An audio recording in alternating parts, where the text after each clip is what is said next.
শুভেচ্ছা সবাইকে। আজকের এই ভিডিওর টপিক হচ্ছে যে রিডিং কম্প্রিহেনশন। আমরা হচ্ছে যে অনেকগুলো রিডিং কম্প্রিহেনশন সলভ করছিলাম। তো আমার হঠাৎ মনে হলো যে জিআরই তো জেনারেলি যে রিডিং কম্প্রিহেনশনগুলো পরীক্ষায় দেয় ওগুলোতে নানা টপিক থাকে। সাপোজ লিটারেচার নিয়ে থাকে, বায়োলজি নিয়ে থাকে, অনেক সময় ফিজিক্স কিংবা হচ্ছে যে এই কসমোলজিও থাকতে পারে। সো এটা কমন টপিক, বেশিরভাগ সময় আমরা পাই সেটা হচ্ছে যে আফ্রিকান আমেরিকান হিস্টোরি। ওই রিলেটেড অনেকগুলা প্যাসেজ আমি একসাথে করে আমি একটা ক্লাস নিচ্ছিলাম। সো ওইটারই হচ্ছে যে একটা রেকর্ড ফাইল আর কি এখানে আমি অ্যাড করতেছি। সো আমি চিন্তা করলাম এটা ইউটিউবে যদি অনেকে যদি দেখে তাহলে একটু হেল্প হবে আর কি, অনেকের বুঝতে আর কি কীভাবে একটা রিডিং কম্প্রিহেনশন সলভ করতে হয়। সো আমি অনেক আগে রিডিং কম্প্রিহেনশন সলভের কিছু ভিডিও দিয়েছিলাম। সো খুব রিসেন্ট কোনো ভিডিও দেওয়া হয় নাই, সো এটাই জন্য দেয়া। আর এই ভিডিওতে আপনারা যারা দেখতেছেন স্ক্রিনে, সো বারাক ওবামা আর হচ্ছে Donald Trump. So Donald Trump হচ্ছে কারেন্ট প্রেসিডেন্ট আর ওবামা ছিল আগের প্রেসিডেন্ট। সো বারাক ওবামা ছিল হচ্ছে first African American president. So এটা হচ্ছে যে আফ্রিকান আমেরিকানদের আপনি যদি স্ট্রাগলের কথা চিন্তা করেন, ইউএসএতে অনেক স্ট্রাগলের মধ্যে দিয়ে যাইতে হয়েছে। সো এই জন্য হচ্ছে যে হিস্টোরি একটা পার্টি হচ্ছে যে খুবই হচ্ছে এলোমেলো আর কি। সো এটা নিয়ে অনেক প্যাসেজ থাকে ইন্টারেস্টিং। সো দুইটা কমন টপিক থাকে যেমন সিভিল ওয়ার নিয়ে। সো সিভিল ওয়ার একটা জিনিস আর সিভিল রাইটস মুভমেন্ট আরেকটা জিনিস। সো এইগুলো হচ্ছে যে অনেক আন্দোলন সংগ্রামের মধ্যে হচ্ছে যে অ্যাচিভ করতে হয়েছে আর কি।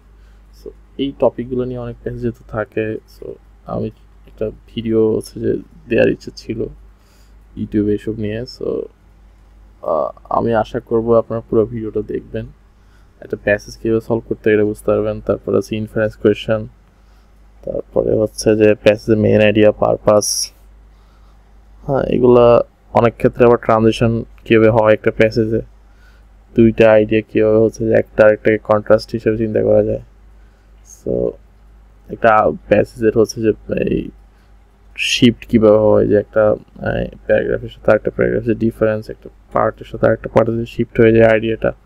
সো এইগুলো নিয়ে হচ্ছে যে খুব ভালো ধারণা পাবেন যদি দেখেন আর কি। সো আশা করি দেখবেন। সো অন দ্যাট নোট তাহলে শুরু হয়ে যাক। ই আচ্ছা, একে ই লাগাইছেন, তারপর হচ্ছে যে লোড হয় না কেন, তারপর হচ্ছে টু এর কি লাগাইছেন, টু এর হলো এ আর সি লাগাইছি দুটা। ওকে। আচ্ছা, প্যাসেজটা তো বুঝছেন না নাকি কোন জায়গায় বুঝার সমস্যা আছে প্যাসেজে? প্যাসেজ পড়ছি। প্যাসেজটা কি ইন্টারেস্টিং ছিল? ওই যে আর্ট নাকি কিসে নিয়ে, আর্ট নিয়ে?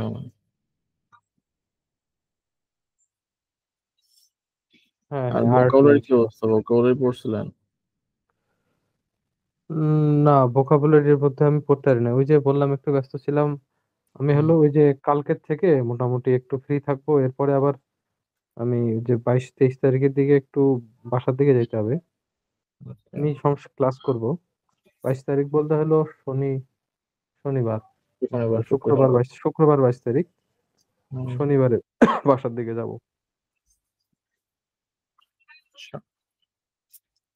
সো ওয়ান আনসার কি আপনি আই বলছেন নাকি সি বললেন, ই বলছেন না ই? একের হলো ই, আচ্ছা, একের আনসার হচ্ছে A, একের আনসার এ। কি আছে দেখি, আর টু এর কি চয়েস করছেন? এ আর সি। টু এর হচ্ছে খালি এ, বুঝছেন? আচ্ছা, প্যাসেজটা একটু পড়ি, হ্যাঁ। আচ্ছা পরে দেখি। আমি হচ্ছে চা খাচ্ছি, শীতে একটু চাটা না খেলে ভালো লাগে না। আচ্ছা।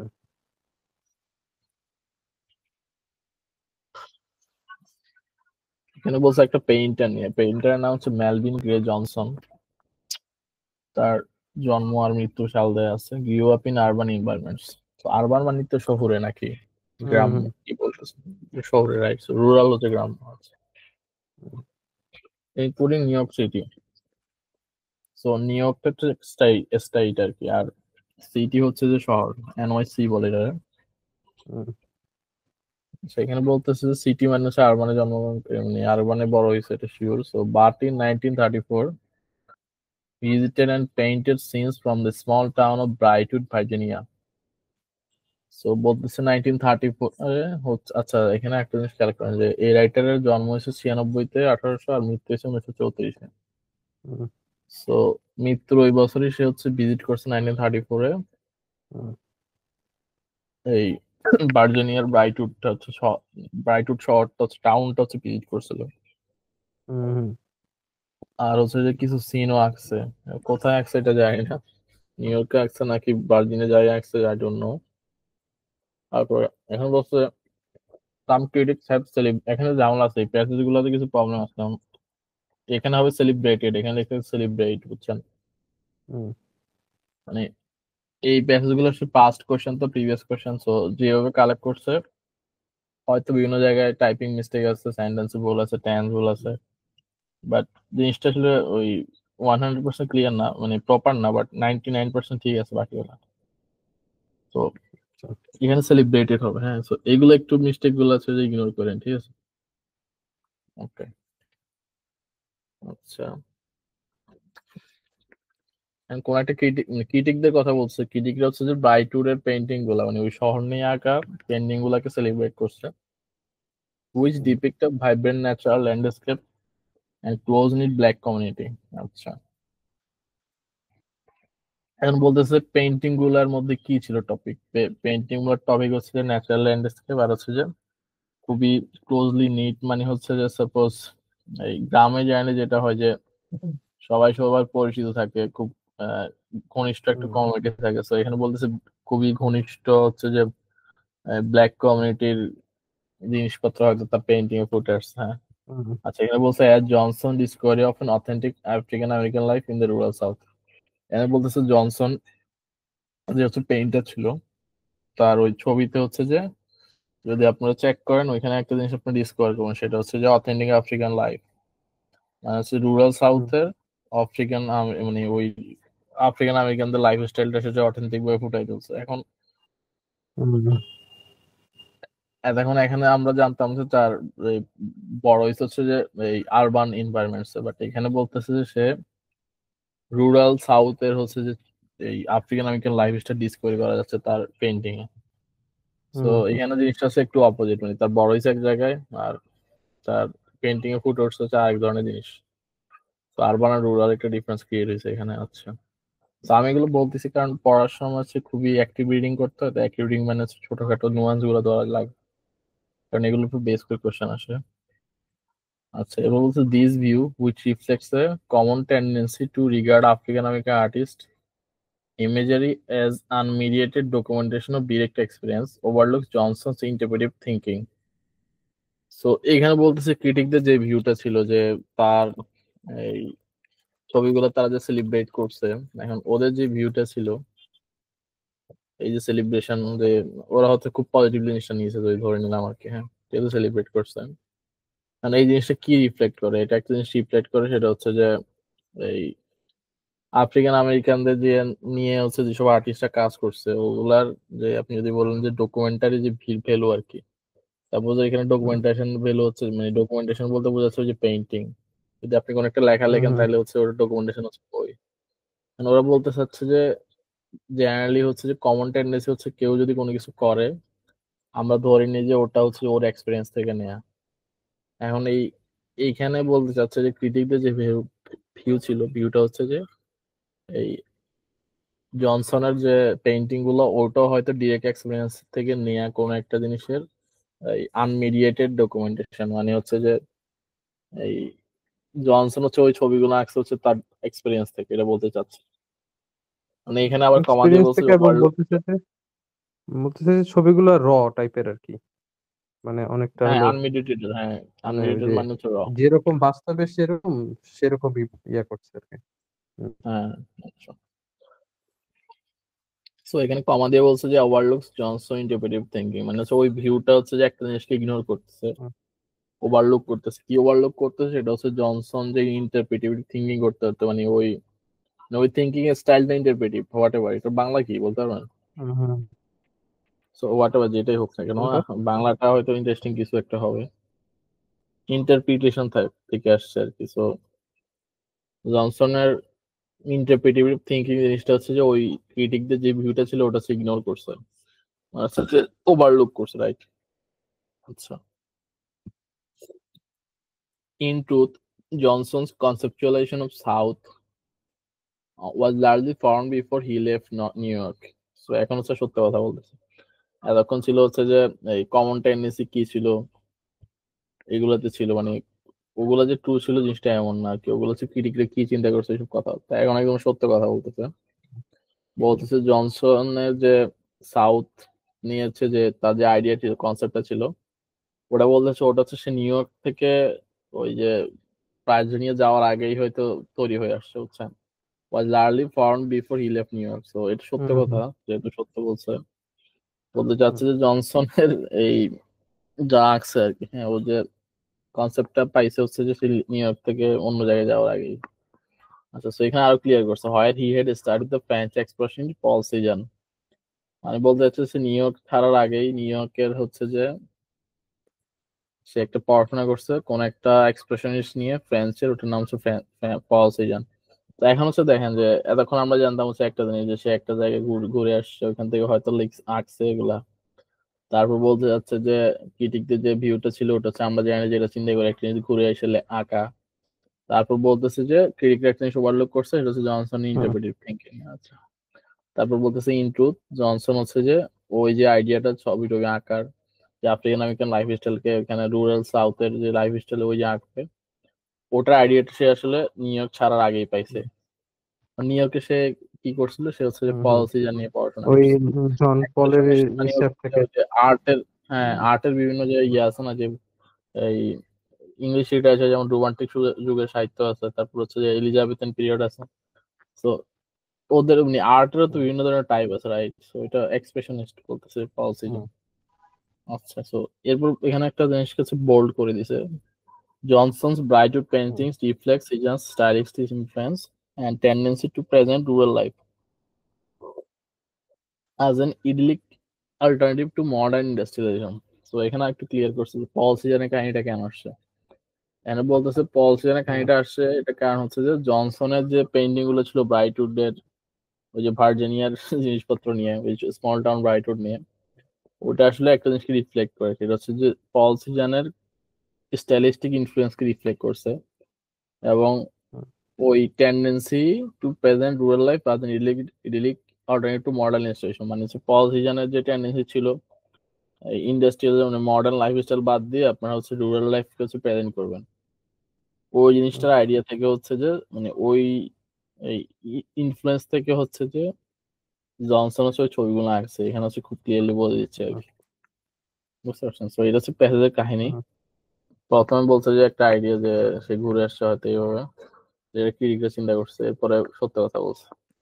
তো এগুলো হচ্ছে যে বিভিন্ন কাহিনী। সো এখন আমরা কোশ্চেনে যাই। ওয়ান বলছে the primary purpose of the passage is to, এবার আচ্ছা আমার তো আনসার বলে দেওয়া ঠিক হয় নাই, তো এবার বলেন আনসার কোনটা হবে। আচ্ছা, ইটা কেন হবে না এটা বলেন এবার, দেখি।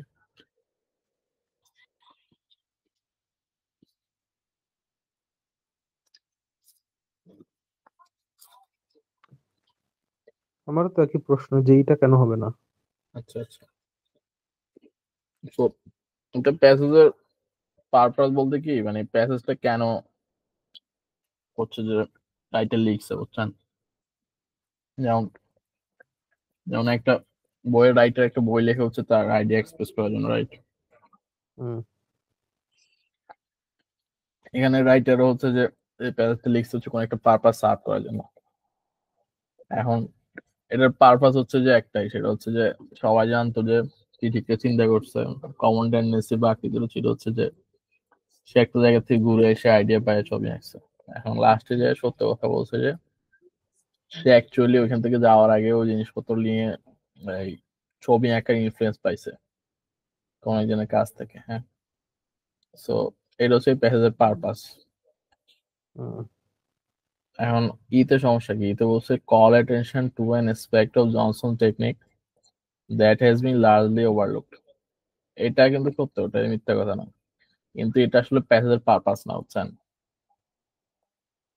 এখন দেখেন যে এই যে ইগনোরের কাহিনী বলতেছে, ওভারলুক, সো এটা আপনি এটা দেখে হয়তো পাইছেন আইডিয়া। হুম। এটা সত্য কথা, মিথ্যা কথা না, বাট এটা প্যাসেজের পারপাস না, বুঝছেন? এখন ডিটা যেটা বলছে যে explain why the work of an African American painters is sometimes misunderstood. হ্যাঁ, ওটা কি মিসআন্ডারস্টুড কি না এইসব নিয়ে আসলে ডিল করে না, বুঝছেন? আচ্ছা, সিতে বলছে use information about Johnson's historical context to eliminate the social significance of his Brightwood paintings. এখন হিস্টোরিক্যাল কনটেক্সট দিয়ে হচ্ছে যে সোশ্যাল সিগনিফিকেন্স ইলিমিনেট করার মতো কিছু হয় না এই প্যাসেজে। না। হইলে ওটা প্রায় প্যাসেজের প্রাইমারি পারপাস না, বুঝছেন? আচ্ছা, পিতে বলছে compare Johnson's Brightwood paintings to French expressionist art. তার পেইন্টিং এর সাথে ফ্রেঞ্চ এক্সপ্রেশনিস্ট আর্টের হচ্ছে কম্পেয়ার করা আসলে এই এরকম কিছু হয় না এই পেজে, বলছেন? না। এখানে অ্যাকচুয়ালি বলছে ওই কোন জায়গা থেকে আইডিয়া পাচ্ছে, ফ্রেন্স ওই জায়গা থেকে, এক্সপ্রেশনের কাছ থেকে, বুঝছেন? কারণ আপনি যদি সত্য কথা বলেন এ আর ই আছে। ইতে বলছে যে হুম। প্যাসেজের প্রাইমারি পারপাস হচ্ছে যে একটা অ্যাটেনশন ক্রিয়েট করা, যে একটা অ্যালার্ট জারি করা, যে ঠিক কি কারণে জনসনের টেকনিক হচ্ছে যে সবাই হচ্ছে যে ইগনোর করছে, মানে ওভারলুক করছে, মানে ক্রিটিকরা। হুম। সো ক্রিটিকরা কেন ইগনোর করছে আসলে এটা প্যাসেজের টপিক হইতে পারে, প্যাসেজের একটা পার্ট, বাট প্যাসেজটা লেখার হচ্ছে প্রাইমারি পারপাস না আর কি। হুম, বুঝতে পারছি। ওকে, সো টুতে বলছে যে for the following question consider each of the choices separately and select all that apply. So double answer হইতে পারে, ট্রিপল হইতে পারে, একটা হইতে পারে। The highlighted sentence has which of the following function in the passage. আচ্ছা, so highlighted ওইটার কথা বলছে না, এটা কাজটা কি প্যাসেজে। এত বলছে it expands upon a point made in the previous sentence. এটা সত্য যে আগে যে পল স্ক্রিন সিজনের আউট কথা ইয়ে কেন হয়ে গেছে। বলছে, আমার স্ক্রিন এখানে তো দেখা যাচ্ছে চলতেছে। না। রিফ্রেশ করবেন, আর ওই যে ইয়েটা মিটিংটা আসছে। রিফ্রেশ করলে ঠিক হবে। এখন আসছে? আসছে আসছে। হুম। আচ্ছা, সো এখানে এত বলছে যে আগের কোন একটা পয়েন্ট কে হচ্ছে যে আগের সেন্টেন্সে কোন একটা পয়েন্ট কে হচ্ছে এক্সপ্যান্ড করছে। এটা সত্য যে পল সিজনের কাহিনী যে উল্লেখ করছে শেষের লাইনের আগের লাইনে, ওইটা কেন উল্লেখ করছে হচ্ছে যে ওইটা লাস্ট লাইনে বোঝা গেছে, বুঝছেন? আবার সো এ স্ক্রিন হচ্ছে, যাচ্ছে। হ্যাঁ। আচ্ছা, সো এ হচ্ছে ট্রু। বি তে বলছে ইট হেল্পস এক্সপ্লেইন স্ক্রিন এ দেখা কমন যাচ্ছে না। টেন্ডেন্সি। ওটা ভাই আপনার ওইখানে নেটওয়ার্কে একটু স্ক্রিন আবার প্রবলেম, ইয়ে হয়ে গেছে। বুঝছেন? স্পিডের প্রবলেম। আমি স্ক্রিন চেঞ্জ করতেছি না, আগেরটাই আছে, আগের ওটাই। আচ্ছা, সো আসছে আপনি কি আবার। শুনতেছেন আমার কথা ক্লিয়ার? হ্যাঁ হ্যাঁ, আপনার কথা ভাঙে ভাঙে আসতেছে, আপনার নেটের প্রবলেম হচ্ছে। যাই হোক, আমার এখানে ওই প্রবলেম হলে বলে যে নেট স্পিড স্লো আর কি। আমি আমার এটা ঠিক আছে আবার। আমি শুনতেছি আচ্ছা, ঠিকঠাক।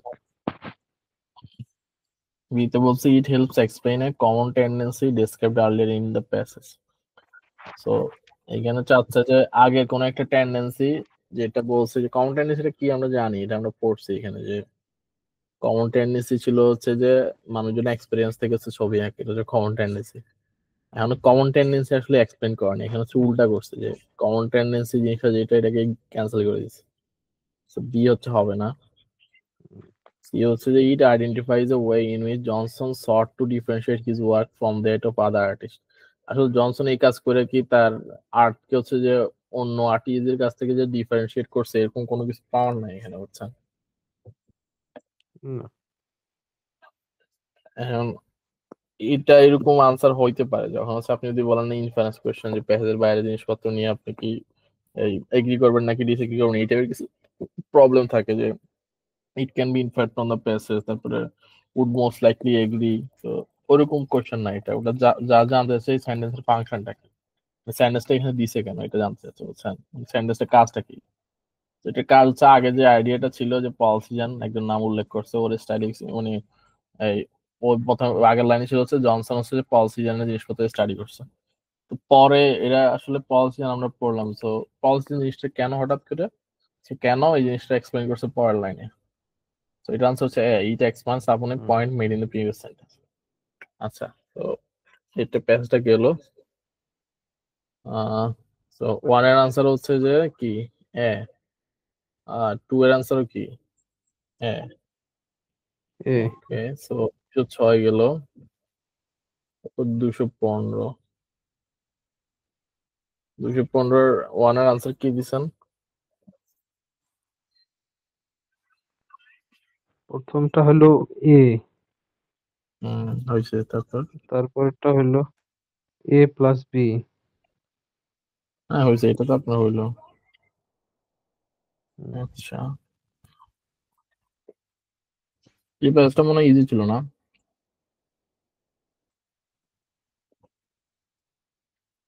এই প্যাসেজটা খুব ইন্টারেস্টিং। মানে ডু বয়েস নামে এই লোকটা বলতে চাচ্ছে যে সোশ্যালজিস্টরা হচ্ছে যে একটা জায়গায় ফেল। কোন জায়গায়? সেটা হচ্ছে যে ওরা হিউম্যান রেটস হচ্ছে যে বুঝতে পারে না। ওরা সারাদিন থিওরি নিয়ে বিজি থাকে। ওদের ডাটা কালেক্ট করা নিয়ে হচ্ছে যে একটা জিনিস নিয়ে দরকার, কিন্তু ওরা ডাটা কালেক্ট করে হচ্ছে আরেকটা জিনিস নিয়ে। ওদের ডাটা কালেক্ট করা দরকার হচ্ছে সোশ্যাল প্রোগ্রেস নিয়ে, কিন্তু ওরা থিওরি ডাটা কালেক্ট করে হচ্ছে থিওরি নিয়ে। খুব ইজি ইন্টারেস্টিং। যারাই এই থিওরিকে এস্টাবলিশ মানে করার জন্য। হুম, যারা এই ছোট ছোট নোমাস গুলো ধরতে পারেন তাদের জন্য আসলে ইজি হয়ে যায়। প্যাসেজ আসলে আপনি কয়টা প্র্যাকটিস করলে বুঝবেন যে কি সমস্যা, ওরা কেন কি নিয়ে আসলে এত ডিল করে আর কি। হুম, হুম। কোশ্চেন গুলো হচ্ছে ছোটখাটো এরা হলো জিনিসপত্র নিয়ে প্রথমে করে। এই প্যাসেজে হুম, হলো আগের জন তারা হলো প্রথমেই একটা থিওরি দিয়ে দেয়, পরে থিওরিটারে সত্য করার জন্য ডাটা কালেক্ট করে। হ্যাঁ হ্যাঁ। তো এই প্যাসেজ গুলো পড়ে আসলে খুব মজা পাওয়া যায়। আপনি হয়তো মজা পাইছেন যেহেতু পড়ছেন। তো এগুলো আপনার যারা রিসার্চ টিসার্চ করবেন তারা হয়তো বুঝবেন যে রিসার্চের সাথে প্র্যাকটিক্যাল লাইফের যে ডিফারেন্স আর কি। রিসার্চে যেমন আপনাদের লাইফটা হয়তো ডিফারেন্ট, আপনার কি দিচ্ছেন। তা আমাদের এই দিকে সমস্যা হচ্ছে কি সবকিছুতে কিছু অ্যাজাম্পশন ধরে নেয়, কিন্তু প্রবলেম হচ্ছে রিয়েল লাইফের হুম, সাথে ওই অ্যাজাম্পশনের সাথে কোনো মিল নাই। কারণ হুম, অ্যাজাম্পশন ধরে নেয় যে, যেমন আমাদের ফিল্ডে ধরে নেয় যে হচ্ছে যে এই কাজটা যখন হবে তখন বাকি আর কোনো কিছু হবে না। হ্যাঁ, অ্যাকচুয়ালি তো রিয়েল লাইফে যখন হবে তখন তো সব একসাথে চলতেছে, মানুষের জীবন তো থেমে থাকে না। হুম, সো এগুলো ছোটখাটো কিছু ফ্ল আর কি, ছোটখাটো না, এগুলো হিউজ বড় বড় ফ্ল। ইকোনমিক্সে এটার কি একটা বলে আমি বলে গেছি। এই কি একটা ইয়ে আছে, এই এটসেট্রা যেরকম একটা ওয়ার্ড আছে, এরকম কি একটা ইয়ে আছে ইকোনমিক্সে, আমি ভুলে গেছি, অনেকদিন পড়ি না। ওটা মানে হচ্ছে যে গিভেন হচ্ছে যে all of the rest of the assumption হচ্ছে যে চেঞ্জ হচ্ছে না, এটা কিছু একটা বলে গেছে, মনে আসতেছে না। আচ্ছা, সো এটা গেল হচ্ছে ডু বয়েসের কাহিনী। তারপর হচ্ছে 24 হুম, করছি। হ্যাঁ 24 ইন্টারেস্টিং। সো 294 এ ওয়ানের আনসার কি? হ্যাঁ, সো এটা হচ্ছে ওয়ান সেটিরিস প্যারিবাস। ওই যে আমার মেসেজ দিছে ভুলে গেছে, ওই যে বাকি সব হচ্ছে যে অ্যাজাম্পশন ফিক্স রেখে জাস্ট একটা জিনিস চেঞ্জ হবে। আচ্ছা, আমি দিচ্ছি একের ডি, দুইয়ের সি। একটি দুই সি। আচ্ছা, সো এটা হয় না বুঝছেন কোনটাই। আচ্ছা। আমি তাহলে এটা একটু পড়ি, হ্যাঁ। হুম, আচ্ছা, সো বলতেছে ইউএস এর ফেডারেল কোর্টস 1962 এর আগে কোন একটা ফেমাস কেস হয়েছে, মানে 1962 পরে হচ্ছে কেসটা হয়েছে। সো ওরা বলতেছে ফেডারেল কোর্টস এই কেসের আগে আর কি। হ্যাঁ, কেসটা হচ্ছে ব্যাকার এন্ড কার। এই কেসটা নিয়ে ডিল করার আগ পর্যন্ত হচ্ছে যে ধরে নেওয়া হয়তো কিছু পার্টিকুলার এরিয়াতে ওরা হচ্ছে পাওয়ারলেস। পাওয়ারলেস মানে হচ্ছে যে ওই পাওয়ারলেস মানে হোয়াট এভার, তারা যা চিন্তা করছে এটা আমি জানি না পাওয়ারলেস মানে কি বোঝাচ্ছে। হুম।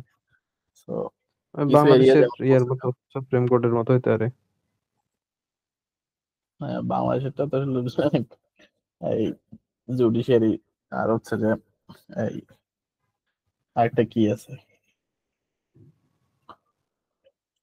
জুডিশিয়ারি আর অ্যাডমিন নাকি, সরি জুডিশিয়ারি ব্রাঞ্চ আর এক্সিকিউটিভ ব্রাঞ্চ, দুইটার মধ্যে এই মানে হলো সরকার নিয়ন্ত্রণ করে মূলত, হলো যে পাওয়ার এক্সারসাইজের পাওয়ারলেস না, উল্টা পাওয়ারফুল। এক্সিকিউটিভ ব্রাঞ্চ বেশি পাওয়ারফুল নাকি জুডিশিয়ারিতে? বাংলাদেশ ইয়ে হলো যে একটা বিভিন্ন ইয়াতে যেমন মনে করেন যে ইয়া দিতে পারে না, নিরপেক্ষ ভাবে বিচার করতে পারে না, অনেক সময় হয়তো বায়াসড হয়েই যায়। আচ্ছা, সো বলতেছে কিছু স্পেসিফিক এরিয়াতে পাওয়ারলেস ছিল, এগুলো হচ্ছে ইলেকশন ল, ভোটিং রাইটস এবং আর অন্যান্য আর কিছু লিগ্যাল ইস্যু যেগুলো হচ্ছে পলিটিক্স রিলেটেড। আচ্ছা, এটা, হ্যাঁ, মানে এটা হলো 1962 সালের এটা আগের একটা ঘটনা। পারসেপশন। হ্যাঁ, আচ্ছা, সো এখানে বলতেছে এই যে পারসেপশন, আচ্ছা এটা কিন্তু ট্রু না, ট্রু যে এমন কোনো কিছু না, এটা একটা মানুষের পারসেপশন। আচ্ছা, এটা থট একটা ওয়াজ মানুষের। Not entirely correct. Hmm, correct.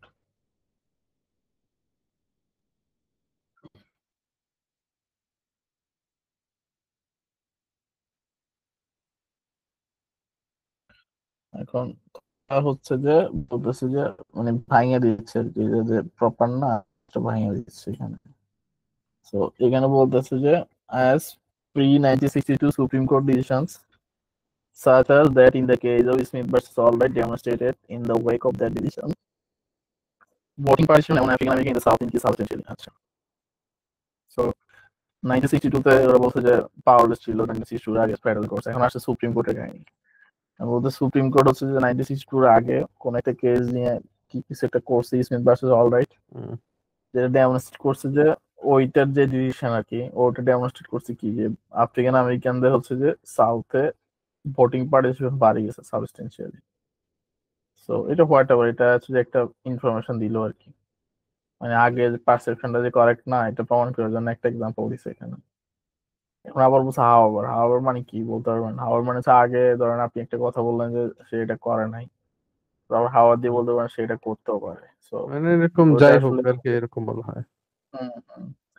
So political rights had not always been so clearly championed by the Supreme Court as they were in Smith versus Albright. So বলতেছে যে সুপ্রিম কোর্ট হচ্ছে যে ওই কেজের আগে, স্মিথ ভার্সেস অলরাইট ওই কেজের আগে কখনোই হচ্ছে যে চ্যাম্পিয়ন ওয়ার্ডটার মানে কি বলেন তো?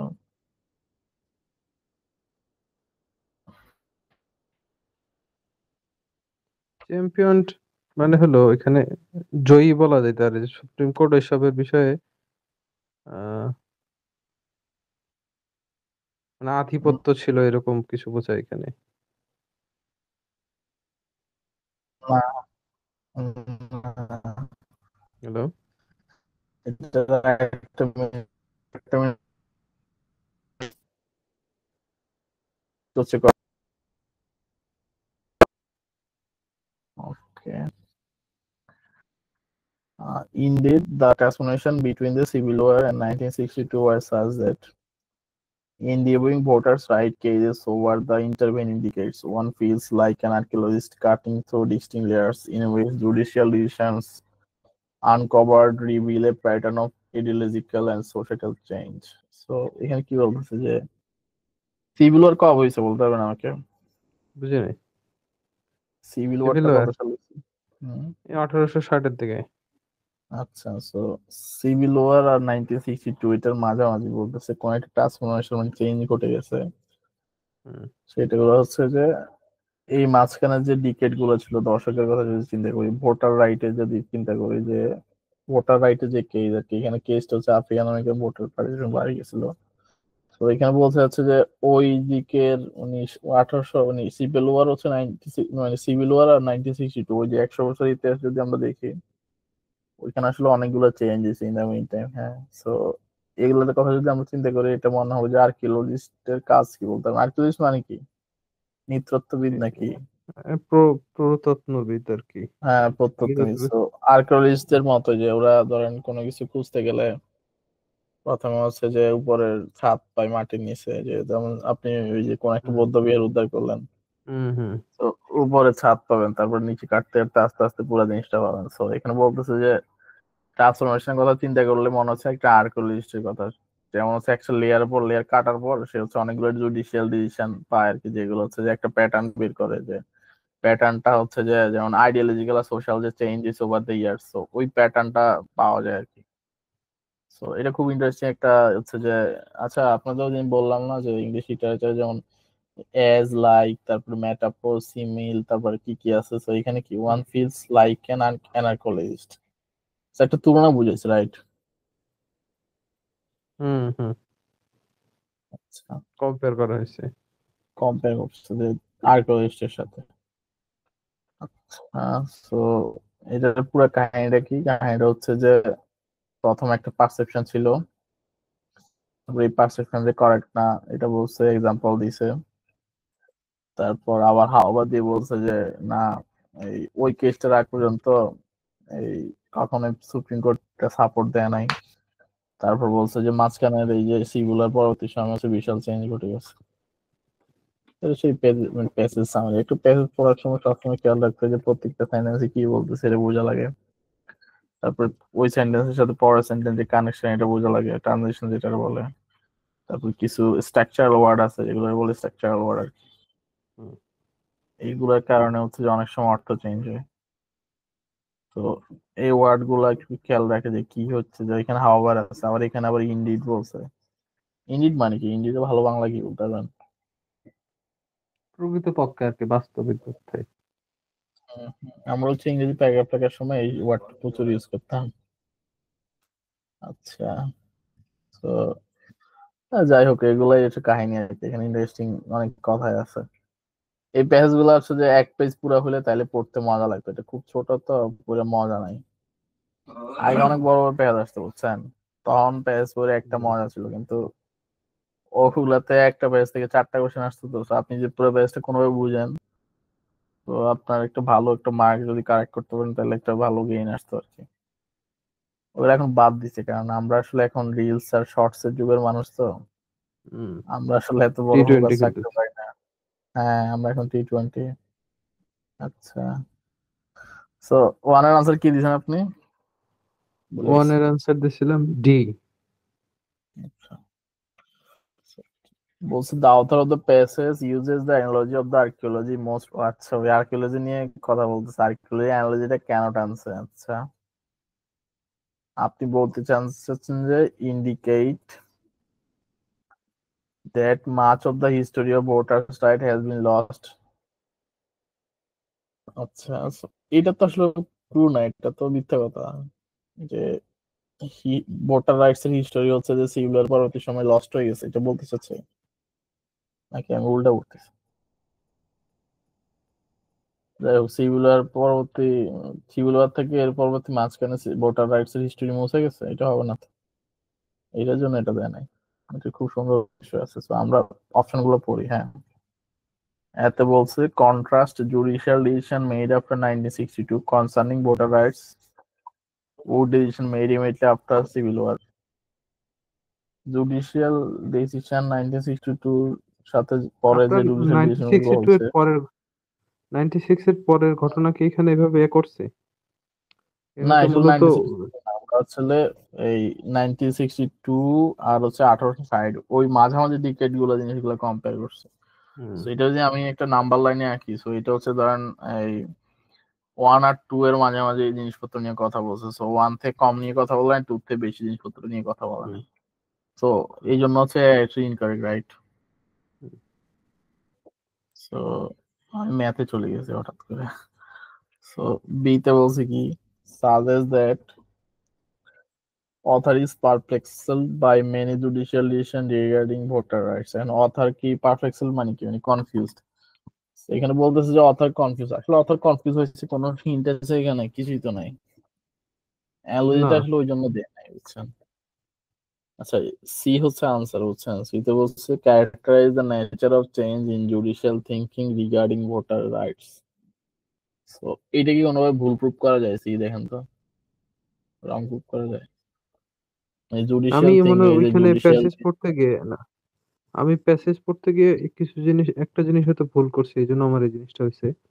যে এই যে হুম হুম। Archaeologist cutting cutting through distinct layer, আমি এখানে ভাবতেছি যে মানে আর্কিওলজি যেমন একটা সাইট করতে গিয়ে মনে করেন পুরোটা তো আর পায় না। হুম। সে হলো যে ওই অল্প কিছু কিছু জিনিস পায়। ও আচ্ছা, আপনি তো আরো অন্য লেভেলে চিন্তা চলে গেছেন, হুম। ডিপে চলে আমি গেছেন। হ্যাঁ, ওইটার কথা চিন্তা করে আমি ভাবছি যে তাহলে ওই পার্সপেক্টিভে যদি আসি তাহলে হলো কিছু ইনফরমেশন তো পাওয়া যায়নি 1860 থেকে মিসিং, হ্যাঁ 1962 বুঝতে পারছি। অনেক মিসিং, অনেক ও কিছু মিসিং খোদা, আছে। আপনি তো আরো তলে চলে গেছেন, বুঝতে পারছি। আপনার চিন্তা ঠিক আছে, কিন্তু আসলে এখানে এটা বোঝা নাই, বুঝছেন। ঠিক আছে, So, এখানে আসলে একটা প্যাটার্ন রিভিল করার কথা বুঝতে পারছেন। So, এটা হচ্ছে একটা ফুলের পাপড়ির মতো, আপনি সব পাপড়ি ফালানোর পরে মাঝখানে ওই যে ফুলের ইয়াটা পাবেন আর কি। তো এটা হচ্ছে যে বলছে, So, আচ্ছা, সেখানে বলতেছে যে জুডিশিয়াল ডিসিশনকে আপনি যদি চেঞ্জ করেন, প্যারাফ্রেজ করেন, এটা হচ্ছে থিঙ্কিং। এটা কি নিয়ে থিঙ্কিং, সেটা হচ্ছে যে ভোটার রাইটস নিয়ে, মানে ভোটার রাইটস এর জিনিসগুলো যদি আপনি কেসগুলো রিভিউ করেন ওই ডিকেডের, আপনি একটা প্যাটার্ন পাবেন, সেটা হচ্ছে একটা চেঞ্জের pattern. So character is the nature of change in judicial thinking regarding voter rights. So এটা হচ্ছে সি আনসার। এখন ইতে তো পড়া হয় না, ইতে বলছে যে illustrate the lack of concern for voters' rights exhibited by federal courts before the civil war. এখন হচ্ছে যে এই ভোটার রাইটস এর কি কনসার্নের কি ল্যাকিং ছিল এটাও টাইম সিভিল ওয়ার লাইনে আউট আগে, হয়ে যায় তো, ওইটা আসলে এটা টাইম নাই। লাইনে আউট হয়ে যাবে। হ্যাঁ, তো এগুলো ফালতু কথা, এক্সেস ইনফরমেশন দিয়ে রাখা।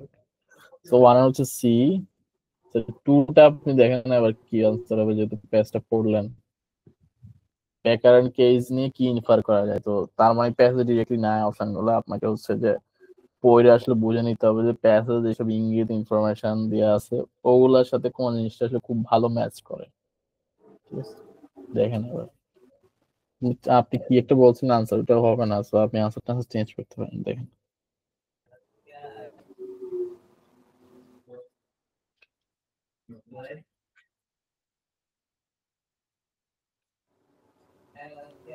Yes.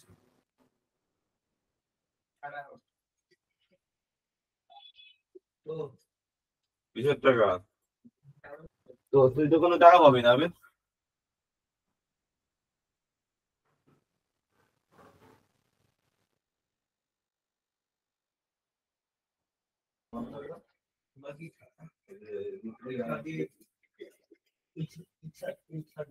এটা কি অ্যান্সার হবে নাকি? না, ইও হবে না, দাঁড়ান আমি দুইটা পেজ একসাথে দিই। হ্যাঁ, এবার আপনাদের পড়তে সুবিধা হবে, দেখেন।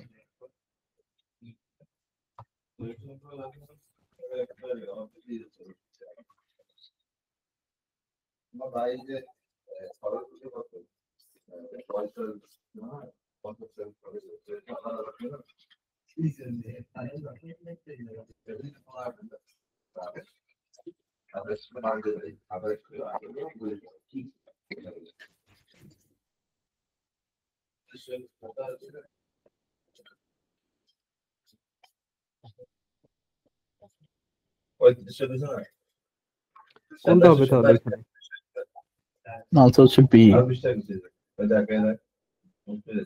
ও জিজ্ঞেস করতেছে ব্যাকগ্রাউন্ড কেসে, মানে কারের ওই কেসটা থেকে কোন জিনিসটা আমরা আসলে ইনফার করতে পারি। সবগুলো পড়ি, আর তো বলছে its outcome required clarification in subsequent decision rendered by the Supreme Court. ও এখানে বলতেছে যে বেকার কেসের যে আউটকাম ওইটার আবার ফার্দার ক্লারিফিকেশন এর আগে সুপ্রিম কোর্ট থেকে। এখন এইসব কথা কি বলছে যে সুপ্রিম কোর্টের এই কোনো কিছু কি বলছে যে এই কি বলেন এই ফেডারেল কোর্টের জিনিসগুলোকে সুপ্রিম কোর্ট থেকে ক্লারিফাই করা লাগে কিনা, এই ধরনের কোনো হিন্ট নেই, সেটা হবে না। সি তে বলছি it marked a radical change in judicial thinking in US. এখন এটা কি রেডিক্যাল চেঞ্জ কিনা, এখন এটা তো আসলে বলেই দিছে যে ওদের যে পারসেপশন ছিল যে পাওয়ারলেস থেকে পাওয়ারফুল হয়েছে, এই পারসেপশনটা হচ্ছে কারেক্ট না, তার মানে রেডিক্যাল চেঞ্জ হচ্ছেন, কোনো চেঞ্জ হয় নাই। আচ্ছা, দিতে বলছে it was decided before Supreme Court heard the case of Smith versus Allwright. So এটা তো আরো বড় ফলস কথা, কারণ স্মিথ ভার্সেস অলরাইট এর এই কেসটার কাহিনী হচ্ছে যে 1962 এর আগে, আর বেকার কেস হচ্ছে 1962 হচ্ছে যে টুতে আর কি। হ্যাঁ, তো তার মানে কি যে এই জিনিসটা হচ্ছে সুপ্রিম কোর্টের ওই স্মিথ ভার্সেস অলরাইটের আগে ডিসিশন হয় না, ইট ওয়াজ নট ডিসাইডেড হবে, ঠিক আছে। আচ্ছা, সো ইতে বলছি it has little statistical significance aside from its focus on laws affecting politics। এখন এটা ঝামেলা কি, এই জিনিসটা তো বলছে লিটল সিগনিফিকেন্স, মানে এটা সিগনিফিকেন্স কি আছে নাকি নাই, এটা সিগনিফিকেন্স তো থাকতে পারে নাও থাকতে পারে, যেটাই থাকুক না কেন এখানে আবার ঝামেলা করে রাখছে লিটল দিয়ে। এখন এটা যে লিটল, এটা তো আমরা ধরতে পারতেছি না কোন জায়গায়, কোন জায়গায় কি বলা আছে এটা সিগনিফিকেন্স লিটল, এটা আসলে ক্লিয়ার না কোন জায়গায়, বুঝছেন। আচ্ছা আচ্ছা, সো কিছু সিগনিফিকেন্স আছে সেটা আমরা বুঝতে পারছি, কারণ পাওয়ারলেস থেকে তো পাওয়ারফুল হয়েছে, কিন্তু এটা পারসেপশন ছিল আর কি। আচ্ছা, বি হচ্ছে আনসার, বিতে বলছে it's resolution attested to the power of federal courts to address legal issue related to politics. এটা একদম ট্রু কথা, বুঝছেন। এটা ছিল পারসেপশন যে ফেডারেল কোর্টস হচ্ছে পাওয়ারফুল হয়েছে, এখন অ্যাটেস্টেড মানে হচ্ছে যে সত্যায়ন নাকি প্রত্যয়ন, হোয়াট এভার, রেজুলেশন মানে হচ্ছে রেজাল্ট, রাইট। সো এটা হচ্ছে যে এই আপনি ধরতে পারেন যে এক ধরনের হচ্ছে যে অ্যাটেস্টেশন আর কি, যে ফেডারেল কোর্টস হচ্ছে যে politics related legal issue solution দিতে পারে। এখানে বলছে যে being on politics,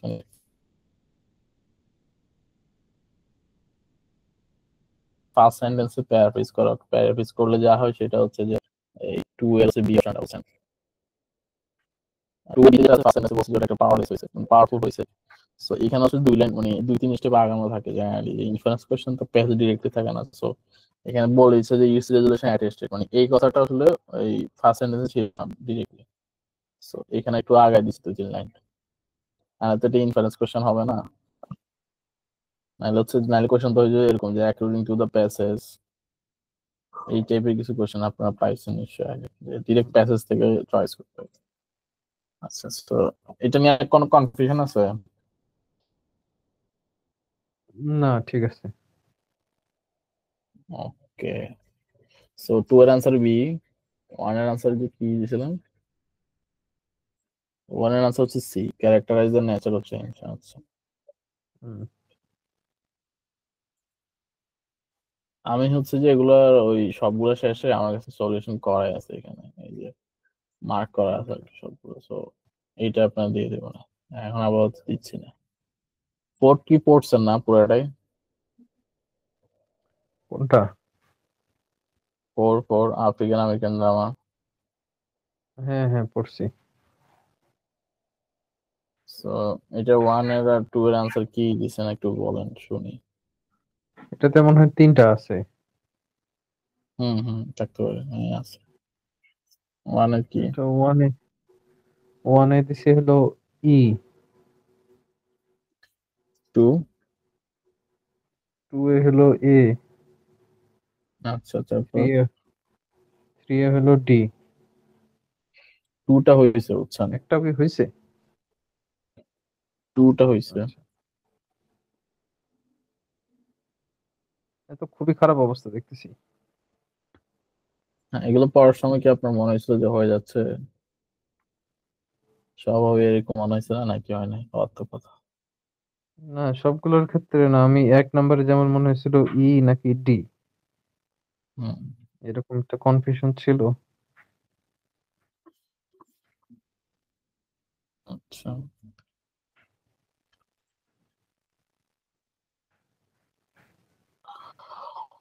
okay. So এটা পড়ি, হ্যাঁ। এখানে বলছে যে আফ্রিকান আমেরিকান ড্রামা, হ্যাঁ, আনটিল রিসেন্টলি মানে এখনকার আগ পর্যন্ত আর কি, অতীতের কথা বলতেছি, যে has been rooted in the mimetic tradition of modern American naturalism. আমি জানি যে মাইম কথাটার মানে হচ্ছে মোকাবিলা, মানে কোন জিনিসকে আপনি হচ্ছে যে ইয়া করতেছেন, এই, কি অনুকরণ বলে, করতো আর কি। হ্যাঁ। সো এখানে বলতেছে যে আফ্রিকান আমেরিকান ড্রামা হচ্ছে যে সবসময় অনুকরণ করছে কি জিনিসকে, সেটা হচ্ছে মডার্ন আমেরিকান ন্যাচারালিজম। আর আমরা জানি না ন্যাচারালিজম মানে কি। এখন এরপরে মনে হয় জেনারেলি ওরা যেটা করে, কোন একটা জিনিস নতুন যদি আপনাকে দেখায়, সেই জিনিসটা এক্সপ্লেইন করে, হচ্ছেন এখানে কোন জায়গায় হয়তো এক্সপ্লেনেশন পাবেন না। আচ্ছা, ন্যাচারালিজম এক্সপ্লেনেশন থাকার কথা, এটার মানে কি? ড্রামায় ন্যাচারালিজম কি আমরা জানি না, নেচার মানে কি আমরা জানি, বা ড্রামায় ন্যাচারালিজম মানে কি, এটা তো জন্য এটা হয়তো ওরা হচ্ছে কোনো জায়গায় বলবে। The most distinctive attribute of this tradition is the mechanistic materialistic conception of humanity. So এখানে বলতে চাচ্ছে যে ওরা যে মূলত যে এটার জিনিসটা বস্তুবাদ বোঝাচ্ছে আর কি। হুম, ওরা হচ্ছে যে ওইটা হচ্ছে যে আপনি অ্যাট্রিবিউট কি বৈশিষ্ট্য কি এগুলো বলতেছে। হুম। তারপর বলছে যে ন্যাচারালিজম সিজ ইচ ইন্ডিভিজুয়াল অ্যাজ ইনএক্সট্রিকেবলি। আচ্ছা ইনএক্সট্রিকেবলি মানে কি বলতে পারবেন? এটা কিন্তু ভোকাবুলারিতে আছে।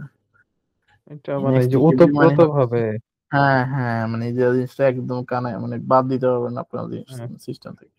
হুম, বলতেছে ন্যাচারালিজম জিনিসটা কি, সেটা হচ্ছে যে এটা প্রত্যেক ইন্ডিভিজুয়ালকে দেখে যে আপনি একটা এনভায়রনমেন্টের সাথে ইনএক্সট্রিকেবলি বাউন্ড।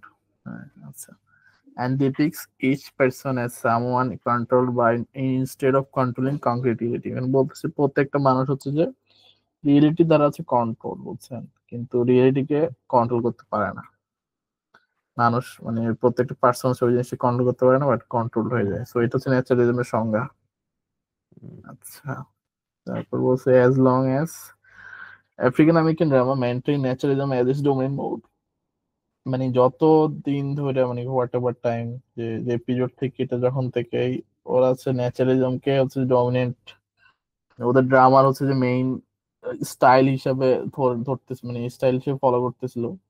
এটা জাস্ট একটা জিনিসকে এক্সপোজ করতে পারতো, সেটা হচ্ছে প্লাইট অফ আফ্রিকান আমেরিকান পিপল। এখন আমরা বলেন এই প্লাইট মানে কি? কোন ফ্লাইট মানে? আচ্ছা, হ্যাঁ প্লাইট, এটা কি আমি জানি প্লাইট অঙ্গীকার? মানে দুঃখ। অঙ্গীকার টাইপে? আচ্ছা, সো আপনি বলতেছেন অঙ্গীকার, আমি জানতাম প্লাইট মানে হচ্ছে যে দুঃখ দুর্দশা। অনেক মিনিং হইতে পারে, হ্যাঁ এটা অনেকগুলো মিনিং আছে, আমি সার্চ দিয়েছিলাম একবার, তো দেখি যে অনেক মিনিং। তো যে কোনো একটা মিনিং ইউজ করছে আর কি, যে আফ্রিকান আমেরিকান মানুষের লাইফের কোনো কিছুটা জিনিস হয়তো তুলছে, হয় দুঃখ দোষ হইতে পারে। আপনি বলতেছেন অঙ্গীকার প্রমাইস টাইপ জিনিস করতে হোয়াট এভার, আমরা আসলে জানি না কি সেন্স ইউজ করছে। আচ্ছা, so its heroes might declare the madness of reality, but reality inevitably triumphed over them. এই ট্রিয়াম্প মানে কি? এই ট্রিয়াম্প মানে হচ্ছে জয় না নাকি, মানে একটা হুম, জিনিসকে হুম। হচ্ছে যে আপনি কন্ট্রোল নিয়ে নিচ্ছেন এরকম কথা আর কি। তো এই লাইনটার মানে কি আমি একটু বুঝান তো দেখি কতটুকু বুঝছেন।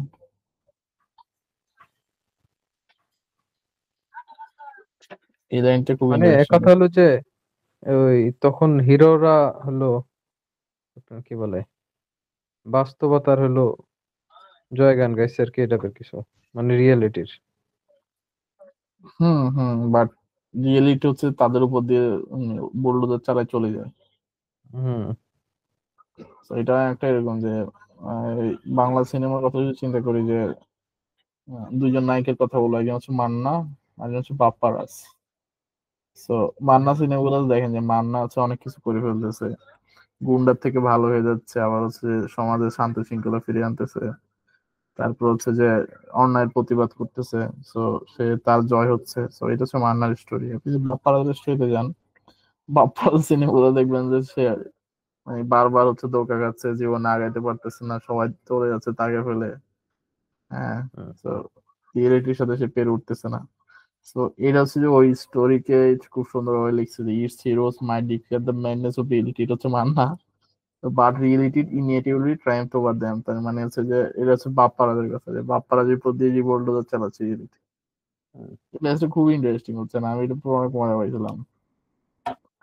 আচ্ছা, এতক্ষণ গেল হচ্ছে ন্যাচারালিজম কাহিনী। সো একটা আরেকটা প্যারাগ্রাফ শুরু হচ্ছে, তার মানে ভাবটাও একটু চেঞ্জ হবে। The surrealistic plays of Adrienne Kennedy mark one of the first departure from the naturalism by an African American dramatist.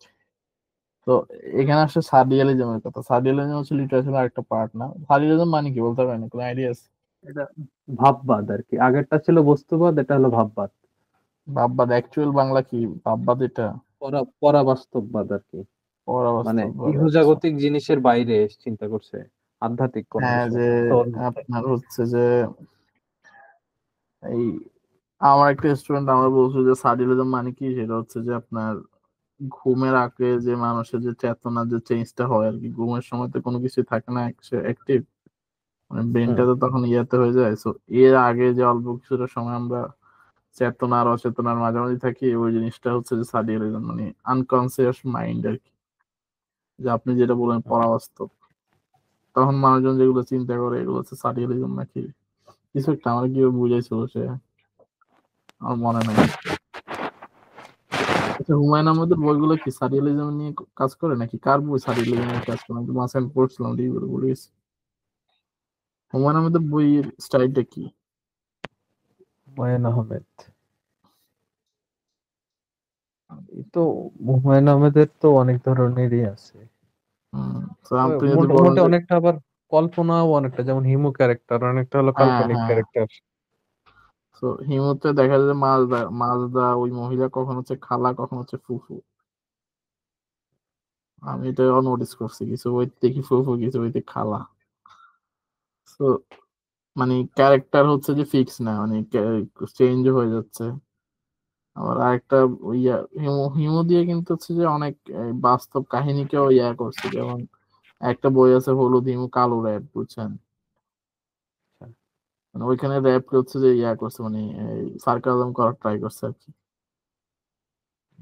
তো আর একটা বই আছে এটা এরকম যে ওই কি বলে, ওর টাইটেল হচ্ছে যে হিমু এবং হার্ভার্ড পিএইচডি বোল্ট ওয়াই। ওইটাতে এক লোক হচ্ছে যে ফিজিক্সে আপনার ফিল্ডে ফিজিক্সে পিএইচডি করে এসে দেশে একটা মাদারের খাদেম হয়েছিল। আচ্ছা, ইন্টারেস্টিং একটা স্টোরি আর কি। আমি প্রায় মনে হয় পড়ছি বুঝছেন, কিন্তু কোনটা যে কি স্টোরি এটা মনে থাকে না। আচ্ছা, তো এখানে বলতেছে যে আর্ডিনি ক্যান্ডির হচ্ছে যে সারিলিস্টিক প্লে, এতক্ষণ বলতেছিল ড্রামা, সো প্লে মানে ড্রামা, ঠিক আছে। হুম So, ওরা জেনারেলি কি করে যে সেম জিনিসকে ডিফারেন্ট ডিফারেন্ট ভোকাবুলারি দিয়ে লেখে আর কি, যাতে আমরা কনফিউজ হয়ে যাই। যেমন যদি কোনো জায়গায় কোশ্চেন থাকে যে সারিলিস্টিক ড্রামা আছে, কেউ আবার সারিলিস্টিক ড্রামা খুঁজে পাবে না, সারিলিস্টিক প্লে খুঁজে পাবে। আচ্ছা, হুম সো বলতেছে আইডিয়ানি ক্যান্ডির হচ্ছে যে এই সারিলিস্টিক ড্রামা গুলা এই ন্যাচারালিজমের বাইরে হচ্ছে প্রথম পদক্ষেপ, বলছে one of the first departure from the naturalism by an American নাওয়াডেজ।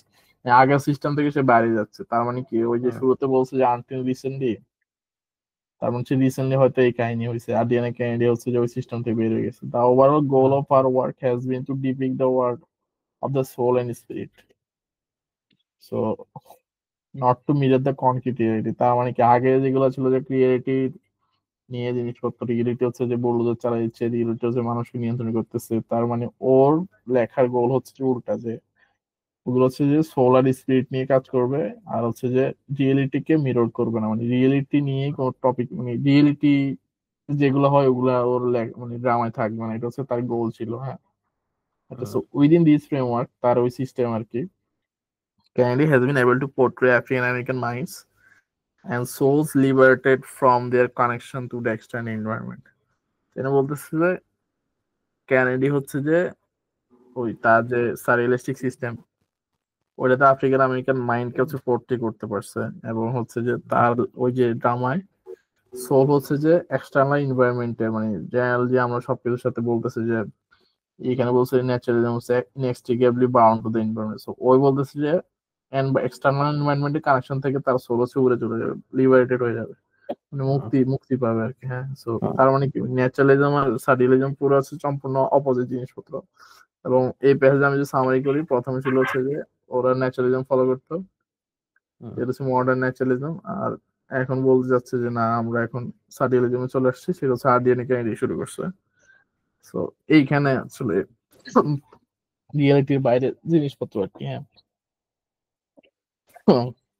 তো এটা নিয়ে মানে প্রথম কোশ্চেন, দেখি এবার এটা আনসার কি বলেন তো। ওয়ান। একে তো আমি অ্যান্সার প্রথম আমার দুইটা নিয়ে আসছিল, প্রথমত হলো এ আর ডি এরকম আর কি। সো কোন একটা বাদ দেওয়া যায় কিনা দেখেন। আচ্ছা, ই ছিল আমার হলো আরে এ ছিল ই আর ডি, বাদ দেওয়া যায় কিনা দেখাচ্ছে। এক নাম্বার এটা দেখি, African American drama has been primarily influenced by naturalism emphasis on the materialistic.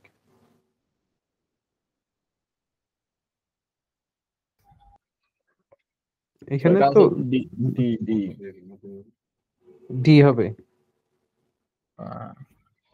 So the work of Kennedy suggests a shift away from a commitment to strict naturalism. So এটাই হচ্ছে পেঁয়াজের সারমর্ম, যে এতদিন যেটা ফলো করতেছে ও ছিল ওইটা চেঞ্জ করে ফেলতেছে।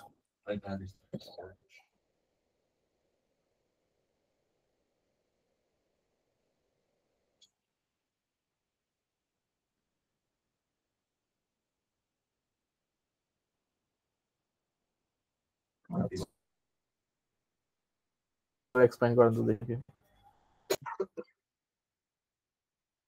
বুঝিনি কোনটা বললেন। এটা কেন হবে না আমি বলেন তো দেখি এবার, দেখি আপনার পারেন কিনা। পারার কথা, এত ইজি। সো ডিজে তো আমি ফিক্স করে ফেলছি, তাহলে বাকিগুলো হবে না। সো কোনো না কোনো রিজনই তো হবে না। ওটা প্রাইমারি কনসেপ্ট ছিল, কিন্তু সেন্ট্রাল আইডিয়া তো ছিল না। মানে প্যাসেজ ছিল সেন্ট্রাল যে আইডিয়া, রাইট? সো কোশ্চেনের সাথে কোশ্চেন যেটা চাইছে এতে এটা নাই, রাইট? ওকে, না, কথা ঠিক সত্য, আছে। কিন্তু হলো যে এটা সেন্ট্রাল আইডিয়া হ্যাঁ, না। সেন্ট্রাল আইডিয়া না। ওকে, সো বি। বি হলো বলছে African American drama has traditionally acknowledge the relationship between, traditionally ছিল ইন্ডিভিজুয়াল তো ছিল, রিলেশনশিপ বিটুইন ইন্ডিভিজুয়াল, হ্যাঁ ছিল, ইন্ডিভিজুয়াল এন্ড এনভায়রনমেন্ট রিলেশন ছিল। ওটা আগেরটার মতোই এর হ্যাঁ মানে মতোই। এই কোশ্চেনের আনসার না। না, আচ্ছা, সি।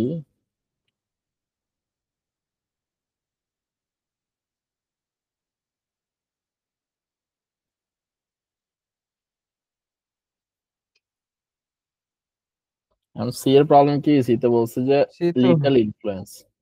এটা ইনফ্লুয়েন্স কি লিটল নাকি বড়, ওটা কোন জায়গায় আছে কিনা আমি শিওর না। থাকলেও আসলে এখানে লিটল তো হবে না, কারণ আনটিল রিসেন্টলি বলছে তো। সো রিসেন্টলি চেঞ্জ হয়েছে, আর যিনি ক্যান্ডি চেঞ্জ আছে, সো এই চেঞ্জটা লিটল হওয়ার কথা না। ঠিক আছে, আচ্ছা। সো ই। না, এটা তো বলছে যে আফ্রিকান আমেরিকান ড্রামা তো আহ, আগের থেকেই ন্যাচারালিস্টিক ছিলই। হুম। এটা তো তারা হলো ওই কেনেডির থেকে ইনফ্লুয়েসড হয় নাই, বলছে ইনফ্লুয়েসড বাই কেনেডি, কেনেডির থেকে তো আচ্ছা আচ্ছা। ইনফ্লুয়েসড হয় নাই। হুম হুম। তো অনেকগুলো কারণ আছে। So, আমি একটা হুম, পাইছি, আপনি একটা পাইছেন। আবার হচ্ছে যে আর একটা হইতে পারে সাইকোলজিক্যাল অ্যাপ্রোচ। এখন আসলে সোলার স্পিরিট আছে, কিন্তু এটা যে সাইকোলজিক্যাল অ্যাপ্রোচ ওটা তো নাই কোন জায়গায়। হুম। আচ্ছা, ইতে দেখেন তো, ইতে কি প্রবলেম।